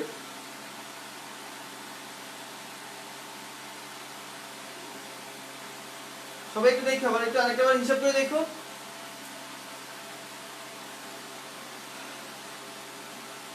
আচ্ছা যারা যারা আসো একটু আমাকে কমেন্ট সেকশনে জানাও, যে যারা যারা আসো একটু কে কে আসো আমাকে জানাও, আর সবাই ফ্রেন্ডদেরকে একটু মেনশন করো, ফ্রেন্ডদেরকে মেনশন করো, আর হলো ক্লাসটা শেয়ার করো। তো ক্লাস শেষে আমাকে একজন জিজ্ঞেস করছিল যে ব্ল্যাক হোল কিভাবে তৈরি হয়। ঠিক আছে, তোমরা যদি মনে করো এখন তোমরা কি এটা জানতে চাও কিভাবে তৈরি হয়, যে ব্ল্যাক হোল কিভাবে তৈরি হয়, এটা কি তোমরা জানবে না, আমরা ম্যাথে যাব। আচ্ছা নিলয় বলছো শেয়ার দেন, সবাই একটু জানো, কার কার জানার ইচ্ছা আছে এটা কিভাবে তৈরি হয়।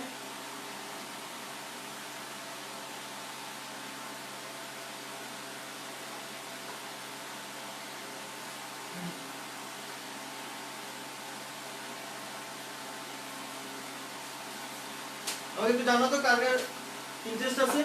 আচ্ছা সাইফুল বলছো আছো, আচ্ছা রাব্বি বলছো আগে ম্যাথ, না রাব্বি ম্যাথ করতে করতে আসলে মেবি সবার মাথা ধরে গেছে। তো আমরা এই জিনিসটা দেখি, তারপর আবার ম্যাথে যাচ্ছি।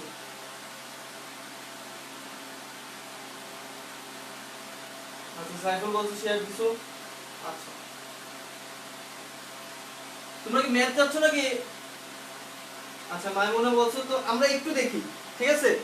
তো অনেক একটানা অনেকক্ষণ অঙ্ক করা হয়েছে, তো আমরা একটু দেখি, ঠিক আছে, জিনিসটা কি ঘটে। আচ্ছা, তো ব্ল্যাক হোল কিভাবে তৈরি হয়, এটা মনে করো একটা জিনিস। তো এখন আমরা নর্মালি যখন আমরা পার্টিকেল সায়েন্স করছি, তোমাদের মেবি পায়েল দিদি মেবি তোমাদের হলো পলির বর্জন নীতি পড়েছে। তোমাদের কি পলির বর্জন নীতিটা পড়ানো হয়েছে? পাউলির বর্জন নীতি কেমিস্ট্রিতে, নীতি বানানটা আমার ঠিক মনে নেই। পাউলির বর্জন নীতিটা কি তোমাদের পড়ানো হয়েছে? এটা আমাকে জানাতো, তোমরা একটু কমেন্টে অ্যাক্টিভ হও।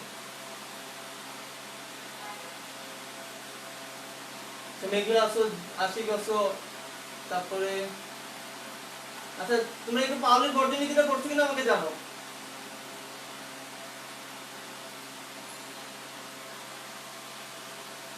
তোমাদের কি দিদি পাউলির বর্জন নীতি পড়াইছে? আচ্ছা পাউলির বর্জন নীতি পড়াইছে। তো পাউলির বর্জন নীতি দিয়ে মেইনলি আমরা ব্ল্যাক হোল তৈরির হিসাবটা বের করতে পারি। তো এটা বের করছিল যে লোকটা, তার নাম হলো চন্দ্রশেখর। তো পাউলির বর্জন নীতি কি বলে? আচ্ছা তোমরা পাউলির বর্জন নীতি যারা জানো তাদের জন্য তারা ভালো হয়েছে। তো যে লোকটা চন্দ্রশেখর লিমে, এই চন্দ্রশেখর মানে একজন ভারতীয় ছিল, সেই পাউলির বর্জন নীতি বের করে ব্ল্যাক হোল তৈরির যে সিস্টেমটা সেটা বের করতে পারছে। তো পাউলির বর্জন নীতি বলে কি যে একই কোয়ান্টাম স্টেটে, মানে একই কোয়ান্টাম স্টেটে মানে কি স্পিন নাইলে মানে আমরা কি কি জানি কোয়ান্টাম স্টেট কি কি ছিল, একটা ছিল এন, তারপর আরেকটা ছিল হলো এল এম, তারপর হলো স্পিন। এই চারটা না কোয়ান্টাম স্টেটে এরকম চারটা ছিল নাকি, তাই না? এরকম চারটা কোয়ান্টাম স্টেট ছিল। আমরা বলছিলাম কি পাউলির বর্জন নীতি বলছে কোন দুইটা ইলেকট্রনের কখনো চারটা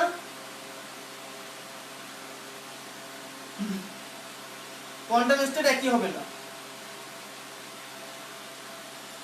তাই না? তো আসলে যে জিনিসটা হচ্ছে কি, শুধু ইলেকট্রনের ক্ষেত্রে আসলে এই জিনিসটা বলা যায় না, শুধু ইলেকট্রন না, আসলে ইলেকট্রনের মধ্যে যতগুলো ফার্মিয়ন পার্টিকেল আছে, ইলেকট্রন একটা ফার্মিয়ন পার্টিকেল, ঠিক আছে? তো ফার্মিয়ন পার্টিকেল বুঝাইতে গেলে তোমাকে একটা জিনিস বুঝাইতে হবে, ইলেকট্রনের মধ্যে শুধু ইলেকট্রনের ক্ষেত্রে পাউলির বর্জন নীতি কাজ করে না, পাউলির বর্জন নীতি পুরো ফার্মিয়ন পার্টিকেলের ক্ষেত্রে কাজ করে। আমি জাস্ট তোমাকে একটা টেবিল দেখাই, এই টেবিলটা যদি পারো তো স্ক্রিনশট নিয়ে রাখো, এটা সারা জীবন কাজে লাগবে যদি ফিজিক্স নিয়ে হায়ার স্টাডি করতে চাও। টেবিলটা হলো এরকম, মনে করো প্রতিটা পার্টিকেলের মধ্যে আর কোনো পার্টিকেল আছে নাকি, মানে আমরা বলি না যে আমরা আগে কি জানতাম, ফার্স্টের দিকে আমরা বলছিলাম যে অ্যাটম আর ভাঙা যায় না, কিন্তু আমরা পরে দেখলাম কি অ্যাটম ভাঙা যায়। তো পরে আমরা অ্যাটম ভেঙে কি পেলাম, নিউট্রন প্রোটন ইলেকট্রন পাইলাম।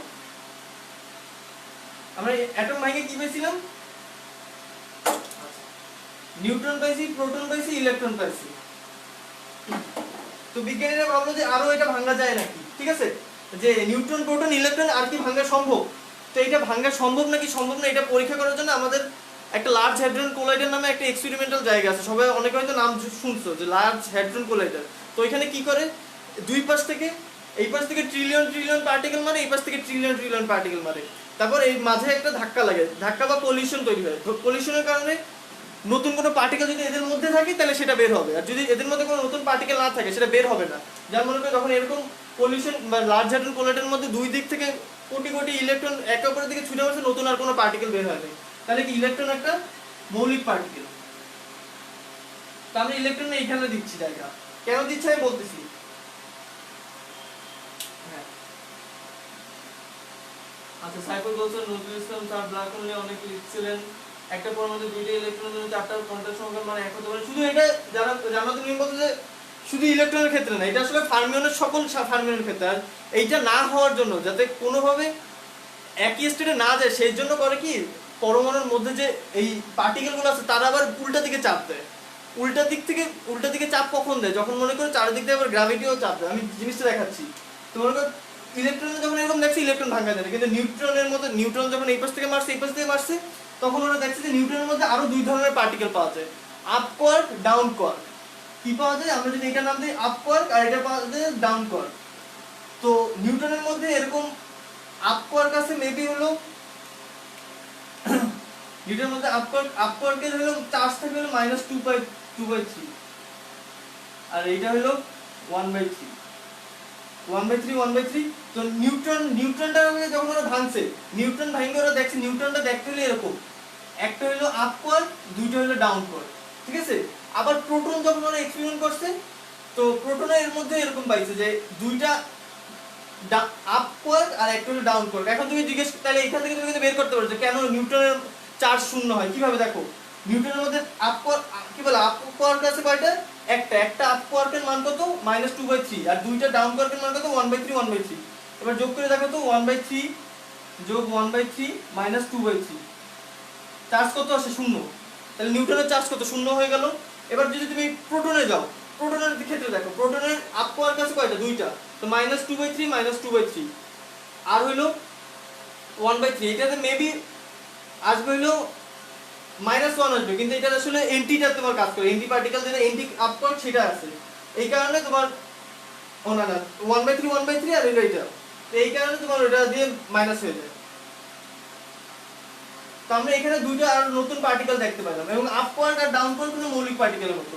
তো আমরা এখানে লিখি আপ কোয়ার্কের নাম দিয়ে, এরকম আপ কোয়ার্ক আমরা লিখি, নাহলে আপ লিখতে পারি, ইউ লিখতে পারি, ইউ লিখি, আর এটা হলো ডাউন কোয়ার্ক। এখন তোমরা অনেকে শুনছো যে একটা পরমাণু সবসময় কি ভাবে থাকতে চায়, মানে একটা পরমাণুর মধ্যে ইলেকট্রন সবসময় থাকতে যাবেন সর্বনিম্ন শক্তি স্তরে যেতে চায়।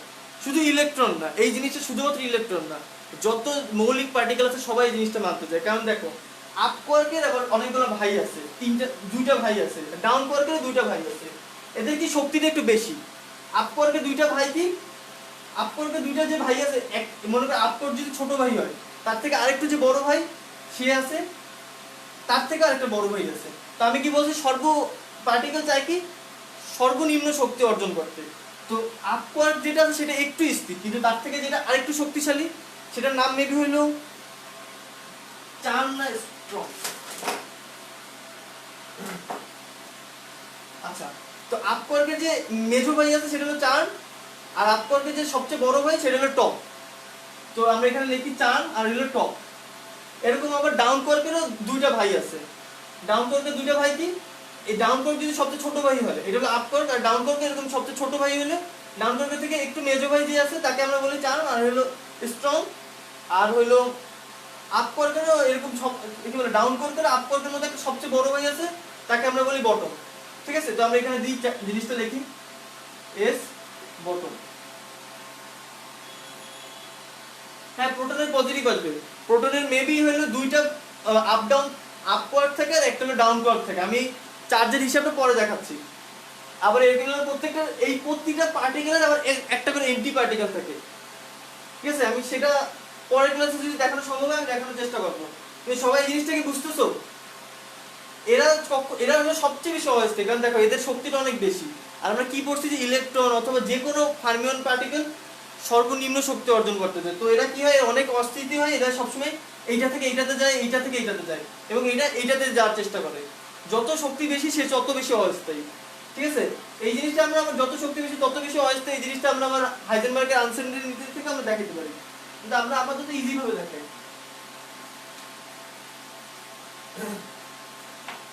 আচ্ছা, এই গেল, ঠিক আছে। তো আমরা এখানে একটা ফ্যামিলি পাচ্ছি। এরকম আবার ইলেকট্রনের কিন্তু বড় বড় ভাই আছে। ইলেকট্রনের একটা ভাই এরকম মিউ, আর একটা হলো টাউ, ঠিক আছে। তো আরেকটা পার্টিকেলের নাম কি তোমরা কেউ শুনছো, যে একটা প্রোটন যখন ভাঙে, প্রোটন ভাঙে কি হয়, নিউট্রন হয়, তারপর একটা পজিট্রন হয়। পজিট্রন কি, পজিট্রন হলো ইলেকট্রনের যে অ্যান্টি পার্টিকেল।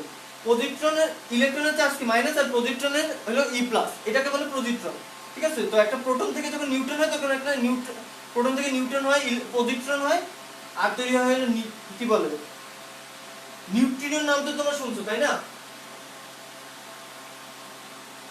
হ্যাঁ, পড়ছি, এটা সমস্যা নেই। আচ্ছা, আমি তোমাদেরকে জাস্ট ইজি ওয়েতে দেখাই, অত বড় ভাবে তো বই আকারে বোঝা যাবে না, আমি তোমাকে জাস্ট ইজি ওয়েতে দেখাই। দেখো, একটা প্রোটন যখন ভাঙে, আমরা কি সবল নিউক্লিয় বলের নাম তো শুনছি, সবল নিউক্লিয় বল। তো সবল নিউক্লিয় বল যখন তৈরি হয়, কি জন্য তৈরি হয়, একটা প্রোটন থেকে একটা নিউট্রন হয়, একটা নিউট্রন থেকে একটা প্রোটন হয়, আবার নিউট্রন থেকেও প্রোটন হয়, সেম ভাবে প্রোটন হয়, তখন এরকম বিটা কোণ তৈরি হয়, আর হলো এরকম নিউট্রিনো তৈরি হয়, আর এনার্জি তো অবশ্যই তৈরি হয়। তো এইখানে এনার্জিও তৈরি হয়, আর এটা হলো নিউট্রিনো আমি দেখাইছি। তো নিউট্রিনো এর জন্য আমার আরেকটা ঘর, নিউট্রনের এরকম তিনটা ভাই আছে, এইটা হলো নিউট্রনের ছোটটা, এটা হলো নিউট্রনের মেজরটা, আর একটা হলো নিউট্রনের বড়। যে বড় যত তারা তত বেশি অস্থায়ী। আরেকটা কিন্তু ঘর বাকি রয়েছে,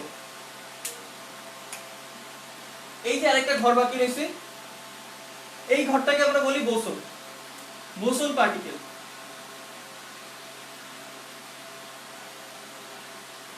আচ্ছা পার্টিকেলের কি হতো, বোসন পার্টিকেল, এদের স্পিন কি হয় পূর্ণ সংখ্যা। স্পিন আমরা স্পিন মনে আছে, ইলেকট্রন স্পিন ছিল হাফ, তারপরে এই যে আপ কোয়ার্কের স্পিন আমি দেখাইছি -2/3 না 2/3, এই টাইপের একটা ডাউন কোয়ার্কের 1/3, তো আমি দেখাইছি না, এগুলো হলো স্পিন। তো এরকম বোসন পার্টিকেল যারা থাকে তাদের স্পিনটা মানে কি হয়, কি পূর্ণ হয়, পূর্ণ স্পিন সংখ্যা হয়, পূর্ণ স্পিন হয়। আর এদের নিয়ে যে সূত্রটা দিয়েছে সেটা হলো সত্যেন্দ্রনাথ বসু, বাঙালি, ঠিক আছে। তো এইটা হলো বোসন।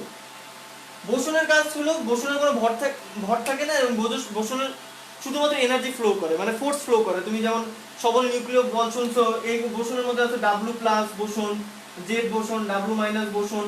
তারপর তোমরা কি বলে গ্রাভিটন শুনছো, গ্রাভিটন হলো বোসন কণা। তারপরে এই টাইপের অনেক বোসন কণা আছে যেগুলোর কাজ শুধুমাত্র এনার্জি প্রবাহ করা। আর এই একটা যে ঘর দেখতেছো, এই যে একটা ঘর দেখতেছো, এই ঘরটাকে বলে ফার্মিয়ন।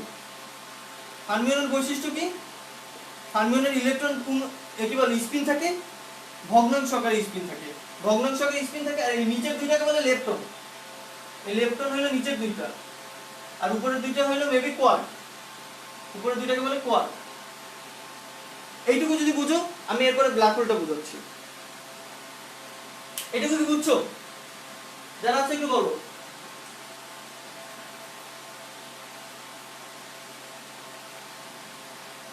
এইটুকু বুঝছো কিনা আমাকে বলো।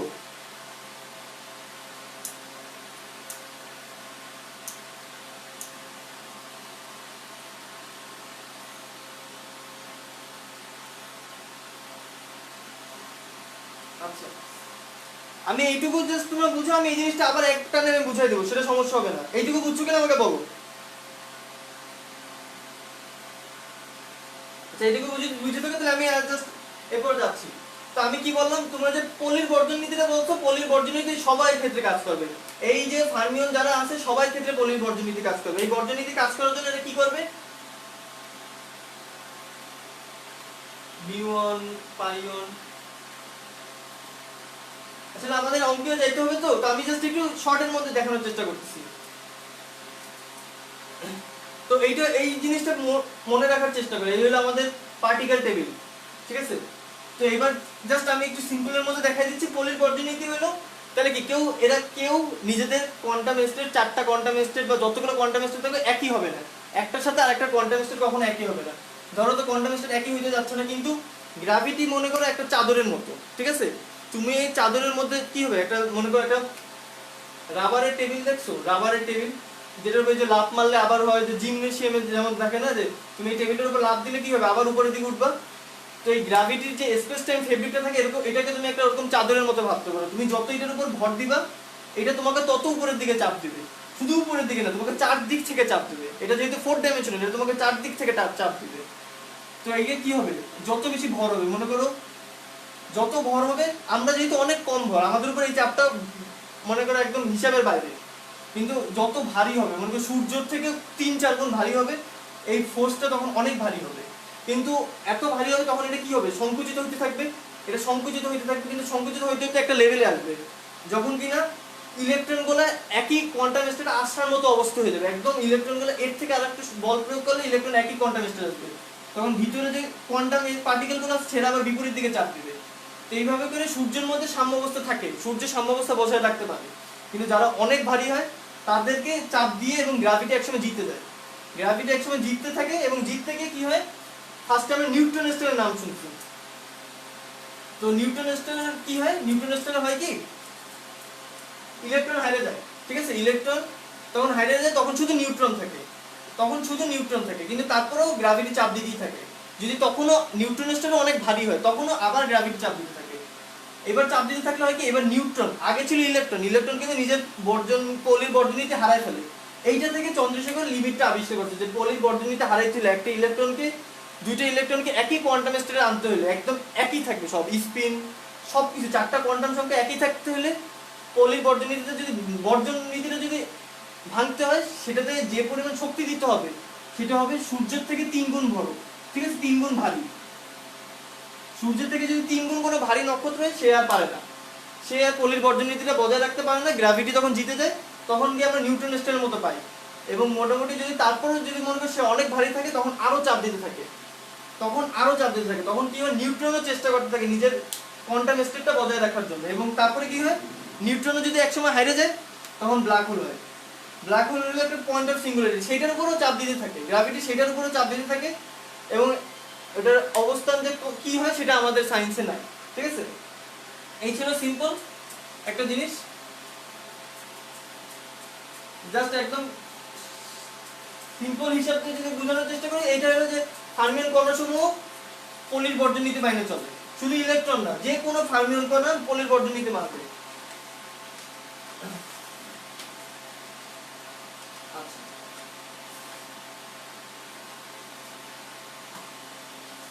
তো আমরা একটা লাস্ট অঙ্ক করি।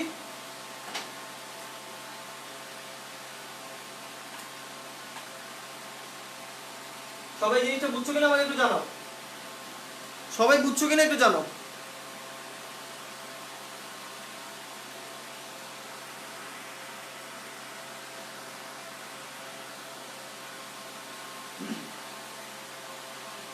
সবাই বুঝছো কিনা আমাকে একটু জানাও। তো আমরা আরেকটা অঙ্কতে যাই, আমাদের এই লাস্ট অঙ্ক থাকবে এটা। অঙ্কটা হলো একটি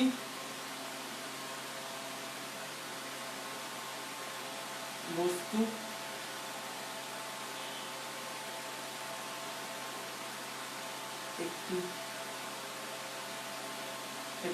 একটি টাওয়ারের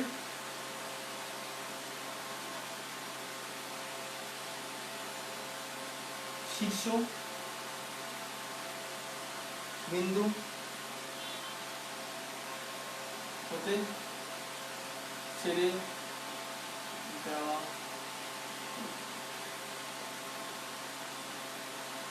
একই সময়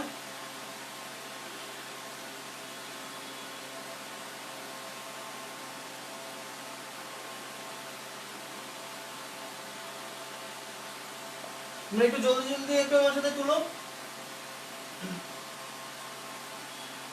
একই সময় টাওয়ারের পাদবিন্দু হতে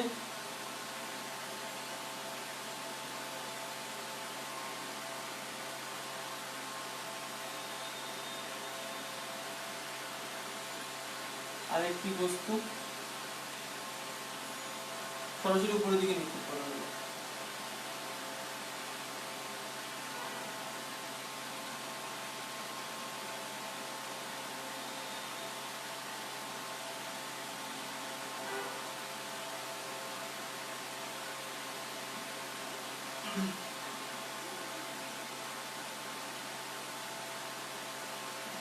যেন টাওয়ারের শীর্ষে যাইতে পারে।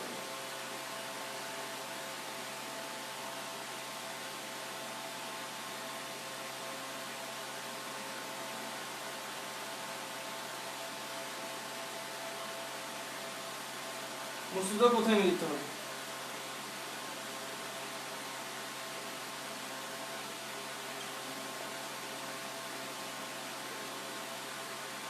ঠিক আছে, সবাই প্রশ্নটা তুলছো? সবাই প্রশ্নটা তুলছো কিনা আমাকে একটু জানাও।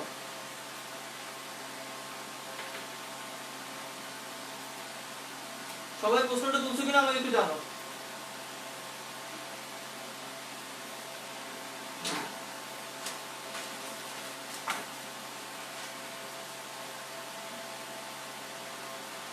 সবাই কি প্রশ্নটা তুলছো?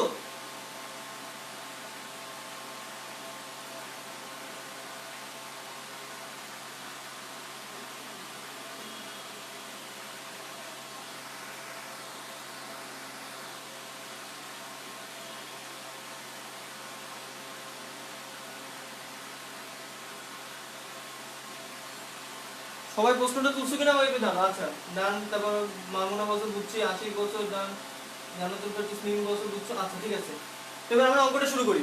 তো আমরা এখানে কি দেখতে পাচ্ছি, একটা টাওয়ারের শীর্ষবিন্দু থেকে একটা বস্তু ছেড়ে দিয়ে হলো, বস্তু ছেড়ে দিছে, তার মানে কোনো বেগ দেয়নি, তাহলে আদিবেগ কত? প্রথম বস্তুটার আদিবেগ 0।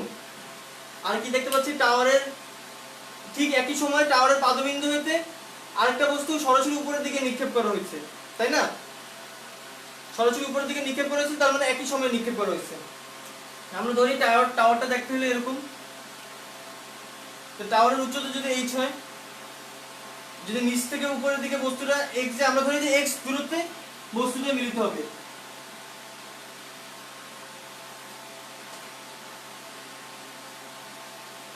x উচ্চতা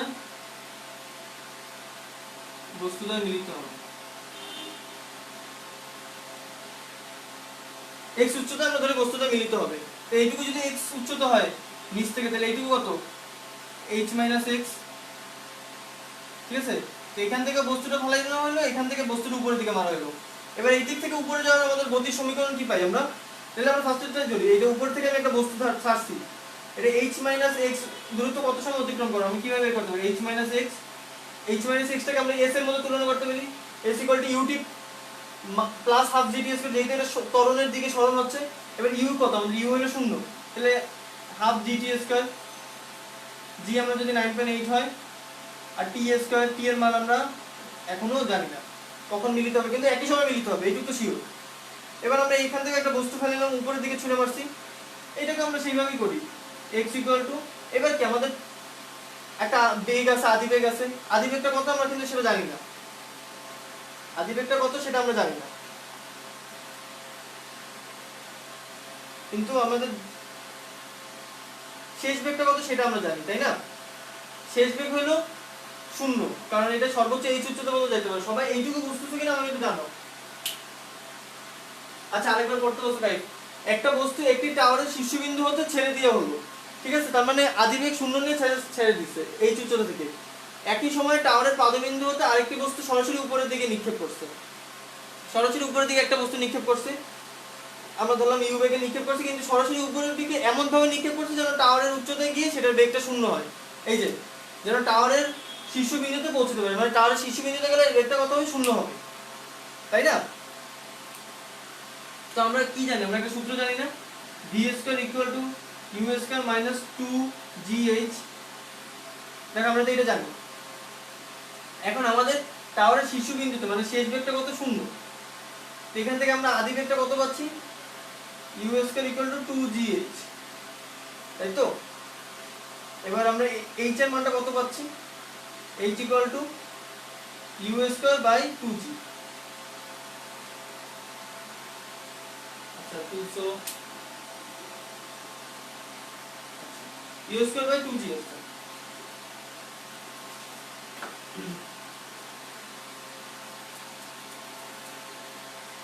আমরা h এর জায়গায় এই মানটা যদি আমরা বসানোর চেষ্টা করি,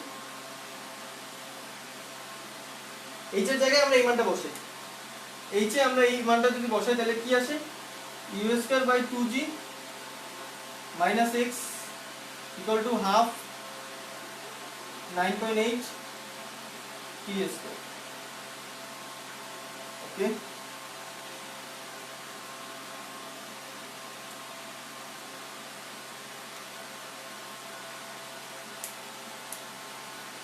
সবাই কি আমার অঙ্কটা বুঝতেছো?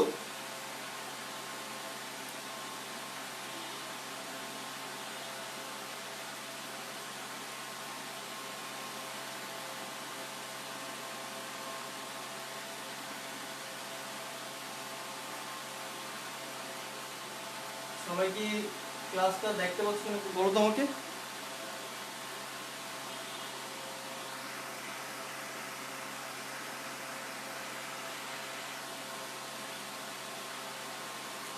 আমাদের h এর মানটা বের করতে হবে, তো h এর মানটা যেটা বের করতে হবে, আমাদের h তো বাদ দিতে পারি না, x এর মানটা বের করতে হবে, x এর মানটা বের করতে হবে। তাহলে আমরা x এর মানটা বের করার জন্য কি করতে পারি? x কে এই পাশে রাখি, এই পাশে নিয়ে আসি, তাহলে আসে u² / 2g, আর আসে হলো half 9.8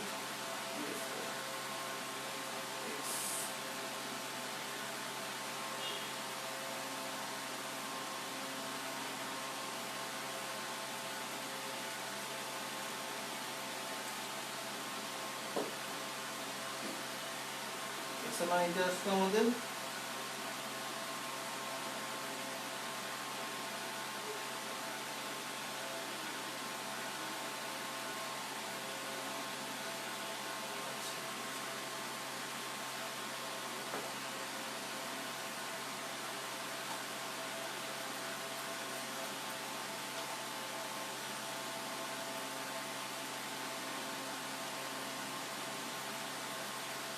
ক্লাসটা কি সবাই দেখতে পাচ্ছ?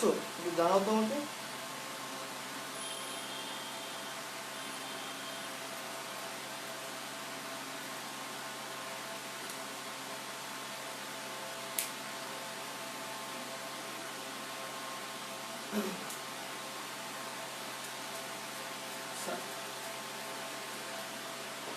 মেবি কোনো সমস্যা।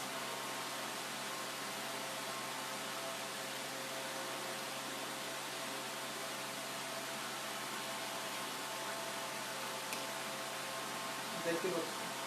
আচ্ছা আমরা দেখো, আমাদের দেয়ালের উচ্চতা ছিল হলো h, তাই না? উপর থেকে যে বস্তুটা পড়ছে সেটাকে h মাইনাস x দূরত্ব অতিক্রম করতে হবে, নিচ থেকে বস্তুটাকে যেতে হবে কত x দূরত্ব, নিচ থেকে যদি বস্তুটাকে h দূরত্ব যেতে হবে। এখন দেখো উপর থেকে যে বস্তুটা পড়ছে সেটা আদিবেগ কত ছিল? আদিবেগ ছিল 0। আদিবেগ যদি 0 থাকে তাহলে উপর থেকে যে বস্তুটা পড়ছে সেটা জাস্ট কেমন ভাবে পড়বে? h equal to half 9.8 square t square, তাই তো? এইভাবেই তো পড়বে। এইভাবে যদি পড়ে এখানে আমরা এটা দিয়ে করতে পারি, তাহলে লিখতে পারি না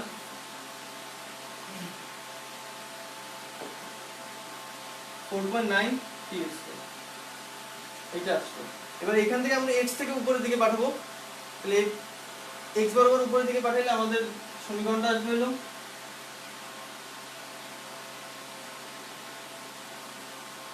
আচ্ছা মাইনাস অবশ্য ক্লিয়ার।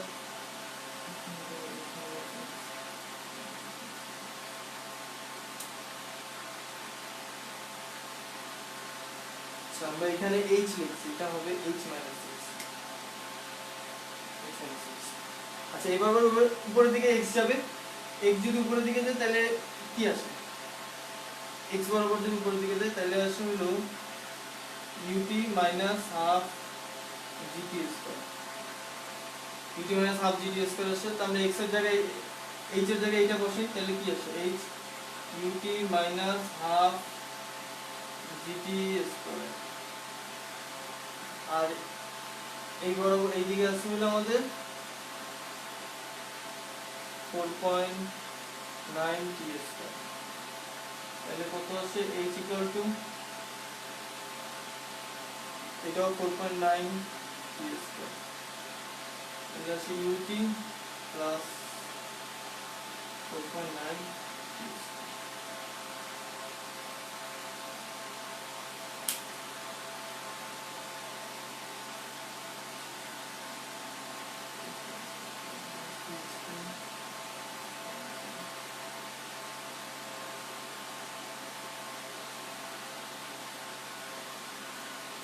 আমাদের ইউ এর মানটা বের করতে হবে, ইউ এর মানটা বের করতে হবে।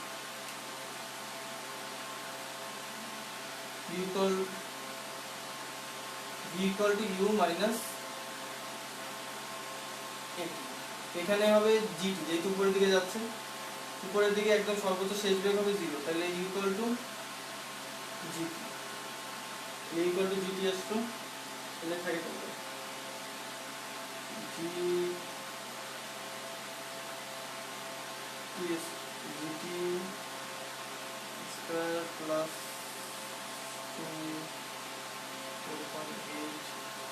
আচ্ছা আমার কি এখানে কি কোনো হিসাবে মেবি কোনো জায়গায় একটা ভুল হচ্ছে? সবাই দেখো তো কি অঙ্কটা করছো নাকি একটু দেখো তো।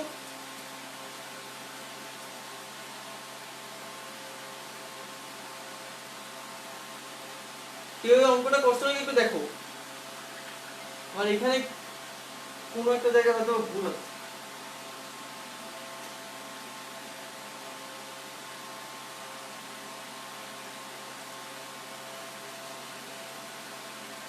আমরা কি দেখলাম? v square equal two u square minus 2gh, যখন বস্তুটা উপরের দিকে যেতে পারবে, এই বরাবর আমরা অ্যানসার দিয়ে দিচ্ছি, তো শেষ বেগ দিয়ে 0 হবে, তাহলে u স্কয়ার থাকে হলো 2gh, তাহলে h থাকে হলো u square by 2g, h এর মান আমরা এটা পেলাম। t সেকেন্ড পর আমাদের x উচ্চতা মিলাতে হবে, মানে t সেকেন্ড পর আমরা x উচ্চতা যদি এইটুকু হয় আর এটা হলো h মাইনাস x, তো বলছে t সেকেন্ড পরে h উচ্চতা যদি আমাদের মিলিতে হবে, তাহলে h মাইনাস x, হ্যাঁ হ্যাঁ আবার শুরু থেকেই করতেছি, আমি শুরু থেকে করে আমি তোমাদেরকে দেখাচ্ছি। আর হলো 2 হাফ ইন্টু 9.8 টি স্কয়ার, কারণ আমাদের আদিবেগ কি শূন্য, যেহেতু উপর থেকে পড়তেছে এইটুকু, এখান থেকে যদি কোনো বস্তু পড়ে আদিবেগ আমি শূন্যতে ফেলাচ্ছি, তাহলে এই বরাবর যাইতে আমাদের কি বলে h মাইনাস এটা আমাদের গতির সমীকরণ ছিল কি s equal two ut minus half gt square অথবা প্লাস হাফ gt স্কয়ার, কিন্তু u যেহেতু শূন্য তাহলে কি আসে, u শূন্য আসলে তাহলে হাফ gt স্কয়ার। আচ্ছা, এবার আমাদের আর কিসের মান বাকি, তো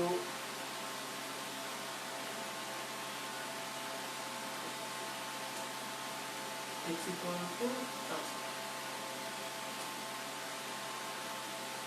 যদি আমরা এবার এটাকে t এর বিরাট সমীকরণ আকারে লিখি, x equal to 4.9 t square, এটাকে যদি আমরা 1 নং সমীকরণ দিই, সেটা 2 নং সমীকরণ কি আসবে আমাদের, এবার u এর মানটা আমরা এখান থেকে বের করতে পারি। u এর মানটা কত আসে, u ইকুয়াল টু আসে হলো √2gh, √2gh আছে। এবার আমরা নিচের থেকে যেটা উপরের দিকে যাবে সেটা আমরা কত জানি, x equal to ut, u এর মান কত √2gh t, আর হলো মাইনাস যেহেতু উপরের ত্বরণের বিপরীত দিকে যাচ্ছে হাফ gt স্কয়ার।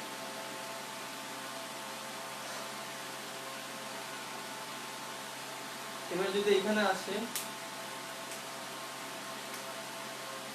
এটা যদি আমরা 2 নম্বর ইকুয়েশন। আচ্ছা, এবার আমি শুরু থেকে এই জিনিসটা এভাবে বুঝাই, ঠিক আছে? তো প্রশ্নটা ছিল আমাদের এরকম যে একটা বস্তু একটা টাওয়ারের শীর্ষবিন্দু হতে ছেড়ে দেওয়া হলো, একই সময় টাওয়ারের পাদবিন্দু হতে, মানে শীর্ষ একই ছেড়ে দেওয়া হয়েছে, মানে আদিবেগ শূন্য।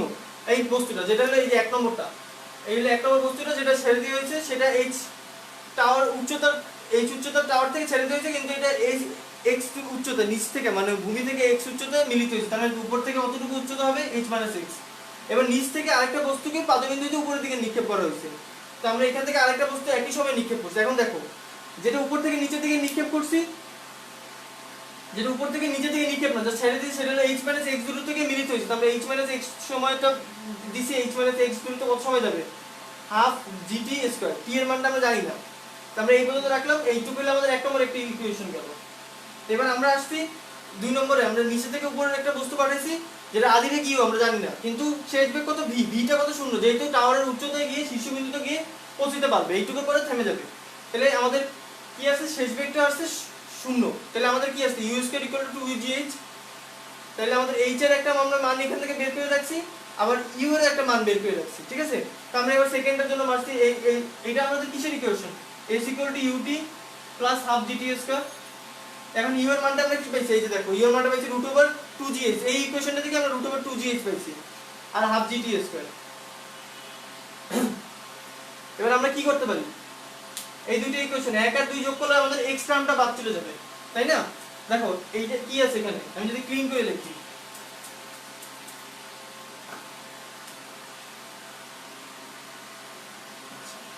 এবার যদি আমি ক্লিন করে লিখি, ছিল কি আমাদের ইকুয়েশন, h - x আছে 4 - t স্কয়ার, আর একটা আসছে হলো x = আসছে হলো √2gh/t, আর হলো আসছে হলো হাফ, এটা হাফটা লিখে আমরা এটাকে 4.9 t স্কয়ার লিখি, কারণ হাফ g এর মান এটাই, এটা হলো আমাদের দুইটা ইকুয়েশন। এখন এখান থেকে যদি আমরা দুইটাকে যোগ করি, দুইটা যোগ করলে আমাদের x টার্মটা বাদ যাবে, তাহলে কি এটা 1 এটা 2, তাহলে কি 1 + 2 যোগ করলে আমাদের কি আসে, তাহলে জাস্ট h টা আসে। মানে h এর মান আমরা কত পাচ্ছি, 1 + 2 করছি যেহেতু, তাহলে এইটার এটা বাদ চলে যাচ্ছে, থাকে কি √2gh/t। আচ্ছা, √2gh আসছে, আমরা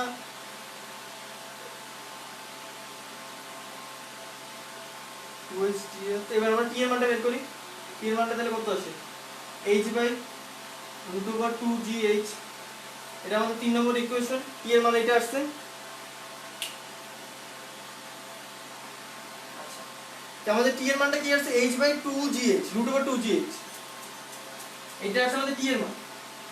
t এর মান যখন এইটা আসছে, আমাদের x এর মান ছিল কত, এই যে দেখো, এবার x এর মানটা আমরা দেখি, x এর সমীকরণে আমরা জাস্ট t এর মানটা বসাবো, তাহলে কি আসলে 2gh, √2gh, আর t এর মান কি h/2gh, এইটা কাটা, আর কি আছে হাফ 4.9 টি এর ইকুয়েশন কি h/√2gh আর যেহেতু টি স্কয়ার তাহলে এটার হোল স্কয়ার। এবার আসি কি h minus 4.9h√2gh whole square যেহেতু তাহলে তো থাকে হলো এখানে h স্কয়ার উপরে আসবে h স্কয়ার, উপরে h স্কয়ার আসবে, নিচে আসবে হলো নিচে যেহেতু √2 এর সাথে স্কয়ার দেবে তাহলে h, তাহলে এক h কাটা, তাহলে আসে কি আমাদের 2g।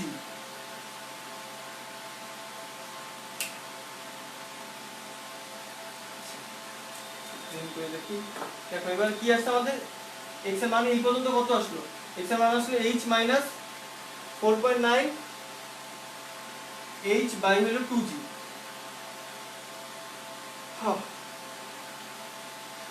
এটা যদি ক্যালকুলেশন করি আমাদের মেবি আসবে হলো 3/4h।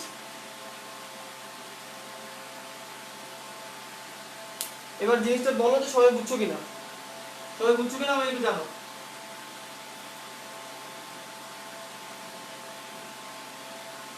এটা সবাই বুঝছো কিনা আমাকে একটু জানো।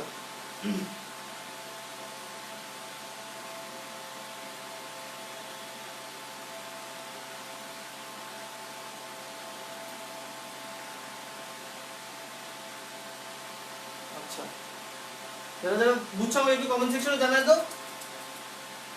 আর অ্যানসারটা হলো 3h/4। এবারে তোমাদের মেবি অঞ্জন ভাই ক্লাস শুরু হয়ে যাবে 8টার সময় কেমিস্ট্রি জৈব যৌগের উপরে। সবাই একটু স্ক্রিনশট নিয়ে রেখো প্রশ্নটা। আচ্ছা আরেকবার আমি বুঝিয়ে দিই, বলছো যে একটা বস্তু টায়ারের উপর থেকে শীর্ষবিন্দু থেকে ছেড়ে দিচ্ছে, তার মানে কি টায়ারের শীর্ষবিন্দু থেকে আমি জাস্ট প্রশ্নটা সরাই, ঠিক আছে? আমি জাস্ট অঙ্কটা দেখাই কি হয়েছে। 8টায় যেহেতু ক্লাস আছে তোমাদের কেমিস্ট্রি, তাই আমি একটু জলদি দেখাই। এই উচ্চতার একটা টাওয়ার আছে, সেটার উপর থেকে একটা বস্তু যেই সময় ফেলেছে, নিচ থেকে একটা বস্তু উপরের দিকে সেই সময় ফেলেছে। তা আমরা ধরলাম এই x উচ্চতায় আমাদের বস্তুটা মিলিত হবে, দুইটা বস্তু মিলিত হবে, তাহলে উপর থেকে নিচের উচ্চতা কত হবে h মাইনাস x, আর নিচ থেকে উপরের দিকে উচ্চতা হবে x, ঠিক আছে? তো আমরা এখান থেকে যখন উপরে ফেলাইছি তো আমরা মুক্তভাবে পরন্ত বস্তু হয়েছে, তাহলে মুক্তভাবে পরন্ত বস্তুর সূত্র কি h = ½ gt²। এই একটা সূত্র পেয়েছি আমরা। এবার উপর থেকে নিচের দিকে যখন ছুঁড়ে মারছি, কিন্তু আমরা দেখছি কি b² = u² - 2gh, যেহেতু উপরে গিয়ে একদম নিচের বস্তুটা শূন্য হয়ে যাবে, তাহলে কি আসছে u² = 2gh। এই আমরা এইটার থেকে দুইটা মান বের করব। দুইটা মান কি বের করব? একটা হলো h এর মান বের করব হলো u²/2g, আর একটা মান বের করব হলো আমরা u এর মান বের করব, সেটা হলো √2gh। বের করে আমরা জাস্ট এখন সমাধান করব h - x আর x এর। সমাধান বলতে আরেকটু বুঝিয়ে দেন, সিদ্ধার্থ আরেকটু বুঝিয়ে দেন। দেখো u²/2g থেকে আমরা 2gh থেকে আমরা দুইটা মান বের করব, সেটা হলো u এর একটা মান বের করব হলো কি u²/2gh থেকে আমাদের দুইটা মান বের করে রাখতে হবে। একটা হলো u এর মান বের করে রাখতে হবে √2gh, আর একটা h এর মান বের করে রাখবো আমরা, সেটা হলো u²/2g। এটা মান বের করে রাখবো। তারপর আমরা h মাইনাস x এর একটা সমীকরণ আমরা বের করছি কি ½ gt², এই যে উপর থেকে নিচের দিকে। আর একটা কি x এর সমীকরণ আমাদের কি বলবে u²t মাইনাস ½ gt, না আমরা কি বলবো ut মাইনাস ½ gt²। এখন u এর মান আমরা এখানে বসাই দেব। u এর মান আমরা কি পেয়েছি √2gh মাইনাস ½ gt²। এবার আমরা 1 যোগ 2 করলে আমাদের x টা আমরা বাদ চলে যাবে, তখন আমরা h এর একটা মান পাবো। ওই মানটা আমরা আবার এই x এর মধ্যে বসাইলে আমরা h এর মানটা বের করতে পারবো, সেটার মান হবে 3/4h। আমাদের মোটামুটি আর একটা টাইপ খালি বাকি আছে। এর পরের ক্লাসে আমরা প্রাসের অঙ্ক নিয়ে আলোচনা শেষে নিউটনের গতিবিদ্যাতে যাব। তোমরা সবাই একটু ক্লাসটা মেনশন করে দাও, সবাই বন্ধুদেরকে শেয়ার করে দাও, আর শেয়ার করে সবাই যা যা হয়েছে হ্যান্ড নোটটা পারলে গ্রুপে দিয়ে দিও। আচ্ছা, মাইমুনা বলছো অল ক্লিয়ার। সবাইকে আল্লাহ হাফেজ।